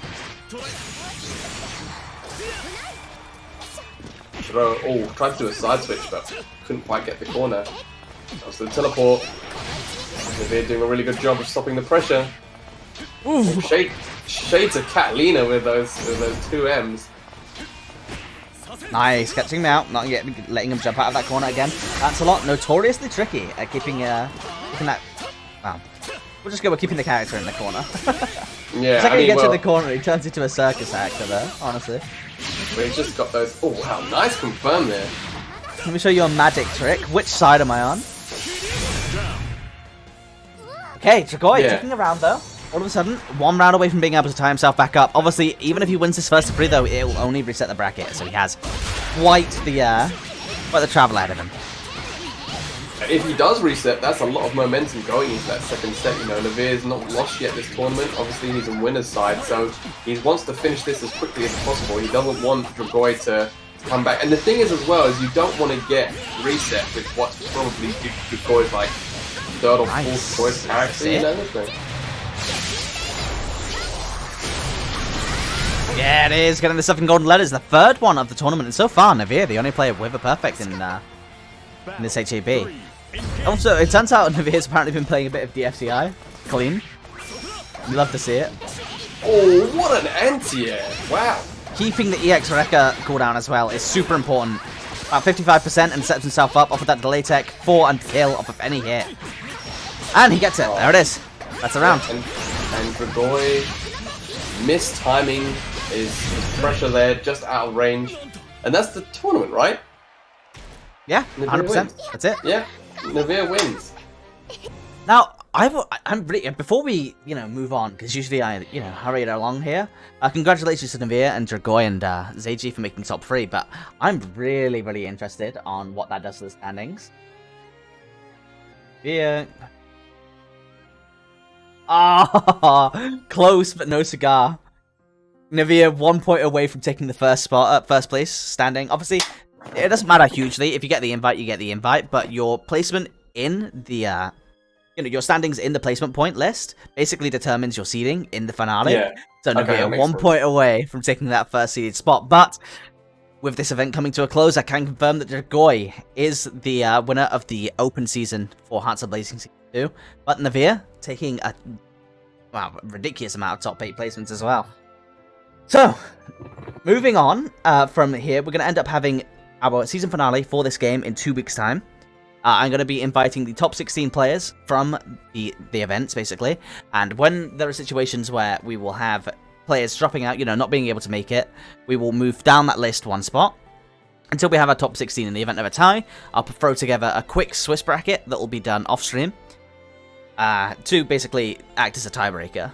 So for any of you that are curious, that's how things are going to go down. We have our final open season Guilty Gear event in a week's time, and then 3 weeks from then we will have our season finale for Guilty Gear as well, and a week after that we will have Guilty Gear Strive. I'll be there from day 1, but I think I might run some like casual brackets pretty much every week. Give people some before time Yeah, exactly. Before HAB season 3, I'm leaving it probably I think a month before I start announcing the official season. Let people discover the filth, so that the first event will just be hype madness. They'll be like, I wonder what they can... Oh no, that's disgusting! So, final shout out for the match arena real quick. If you guys haven't already, obviously we now, over the next course of a day or two, I'm going to be announcing the season finale, top 16 players who are in that bracket, and I'm going to be ironing all of that out. So if you take a moment to take a look at the match arena, this is the prize pool that is going to be going directly to the top 3 of those top 16 players from the season, who I'm sure you all have come to love so much. So if you could take just a moment to show that some love, I would be very appreciative. We're also going to be looking for a person to raid, so if you want to finish off your point, sorry for interrupting you, I'll go and find someone to raid. I can't remember what my point was, so I'll just say, please hit me up on Twitter at Sodium Gym. I'll be streaming back as soon as Strive's out. I'll be back in the stream grind, also at Sodium Gym. All of the socials are the same. But thank you again to Brother Benji for having me on. It's been a while, but every single time I come on, and I'm going to have a blast, and today was no different. Absolutely killed it. Thank you to all the players for putting on a show. Thank you to all the subs and the follows and everything else for today. Please, as I said, I showed myself a little bit, but please give this guy your support, because he busts his butt. He's been here from the beginning, and he's putting these events on consistently. Nobody's paying this guy. He's doing it for you guys because he wants to put on decent events. So, make sure you give Benji all the love. Join the Discord. Follow him on Twitter. Follow him on Twitch. So. Yeah, I'll also take a quick moment to say, because just to confirm something that was going on in the chat, I will, going forwards, because obviously there's going to be a lot of question marks surrounding the future of Hearts of Blazing with regards to Granblue Fantasy Versus. I'll basically confirm on stream right now that I have, as we all know, plans to run weekly events for Strive. It's pretty much been my goal joining the FGC since the start was that I was going to dive into Strive. Obviously, I took a bit of a year off and ended up somehow in the role of a TO and a community organizer. So I am going to be definitely moving forwards with Hearts of Blazing Season 3. About a month into the release, I'll be doing weekly events for that game. However, I don't have plans to stop supporting Granblue Fantasy Versus entirely. Like I said, I'm going to be doing sporadic, more casual events for the first month of Strive. I'll be throwing that same attention to Granblue, for sure. And I'll try to do some, not just the double elim brackets, I'll try and get some more fun tournaments in there as well. I have no doubt that, I'm always happy to support people, basically, who want to do something for the server aside from myself, because I am only one person, there's a limit to how much I can do personally, but HAB is such an incredible resource to be able to put tournaments out there, that I'm more than happy to open that up to anyone else as well, if they want to put on, a more official and more regular HAB Season 4 Granblue. I'm going to be keeping it going with the matchmaking events for Granblue, of course. I'm going to be showing the game the same love, but my focus is going to be shifting a little bit towards Strive, as it always was basically going to be. But I'll still be definitely putting on some events for Granblue in the future, and definitely don't write off as, a Season 3, Season 4, Season 3.5, Season 4 Granblue, because I'm definitely going to be looking into that. With that said, though, I am going to be passing you guys off to Ratfizz. Ratfizz is a phenomenal Guilty Gear player who has been taking part in the HAB side of things over there. And last week, I had, I'll be honest, I haven't been having the best weeks recently, but last week was particularly rough, so I couldn't make the stream for that event, and Ratfizz bailed me out, streaming it for everyone on that side of things, so be sure to show him some love for that. Again, thank you so much for all the support in the community. I do love the Granblue scene wholeheartedly, even if I do end up, not taking part in it as actively as before, I don't think that will end up erasing the work that I put in over the past year. And I definitely do wish the Granblue scene all the best, and I'm going to be doing what I can to support it going forwards as well. Yeah, I mean, ultimately, you're only one dude, so don't... As much as we love you, and as much as we love these events, you only do it as much as you can do, right? Do it within your means and your health and your... Because we'd rather that you took a month off, or even 2 months off, and recalibrated and came back strong than, put yourself through any sort of extraness that you don't have to, because we really appreciate what you've done. Yeah, let everybody in chat stay well. You've done a lot of work with the community, so. I mean, I love the scene, obviously. It's never been a chore.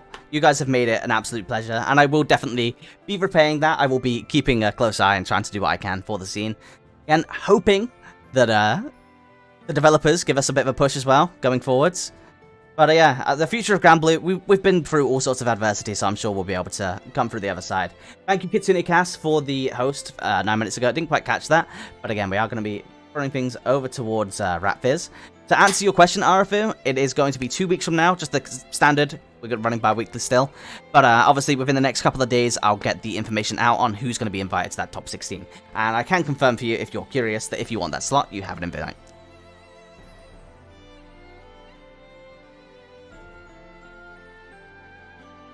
Alright, so yeah, sending you over there now. Thank you for an amazing open season for Granblue. You guys have raised an insane amount of money for the top 3 in the season finale, and I couldn't ask for more. I can't wait to get this season finale up. It's going to be very hype. And by the way, I haven't booked anyone for commentary on it yet, so if anyone, including you, Jim, wants to book commentary for 2 weeks from now, I'm definitely interested. Hit me up.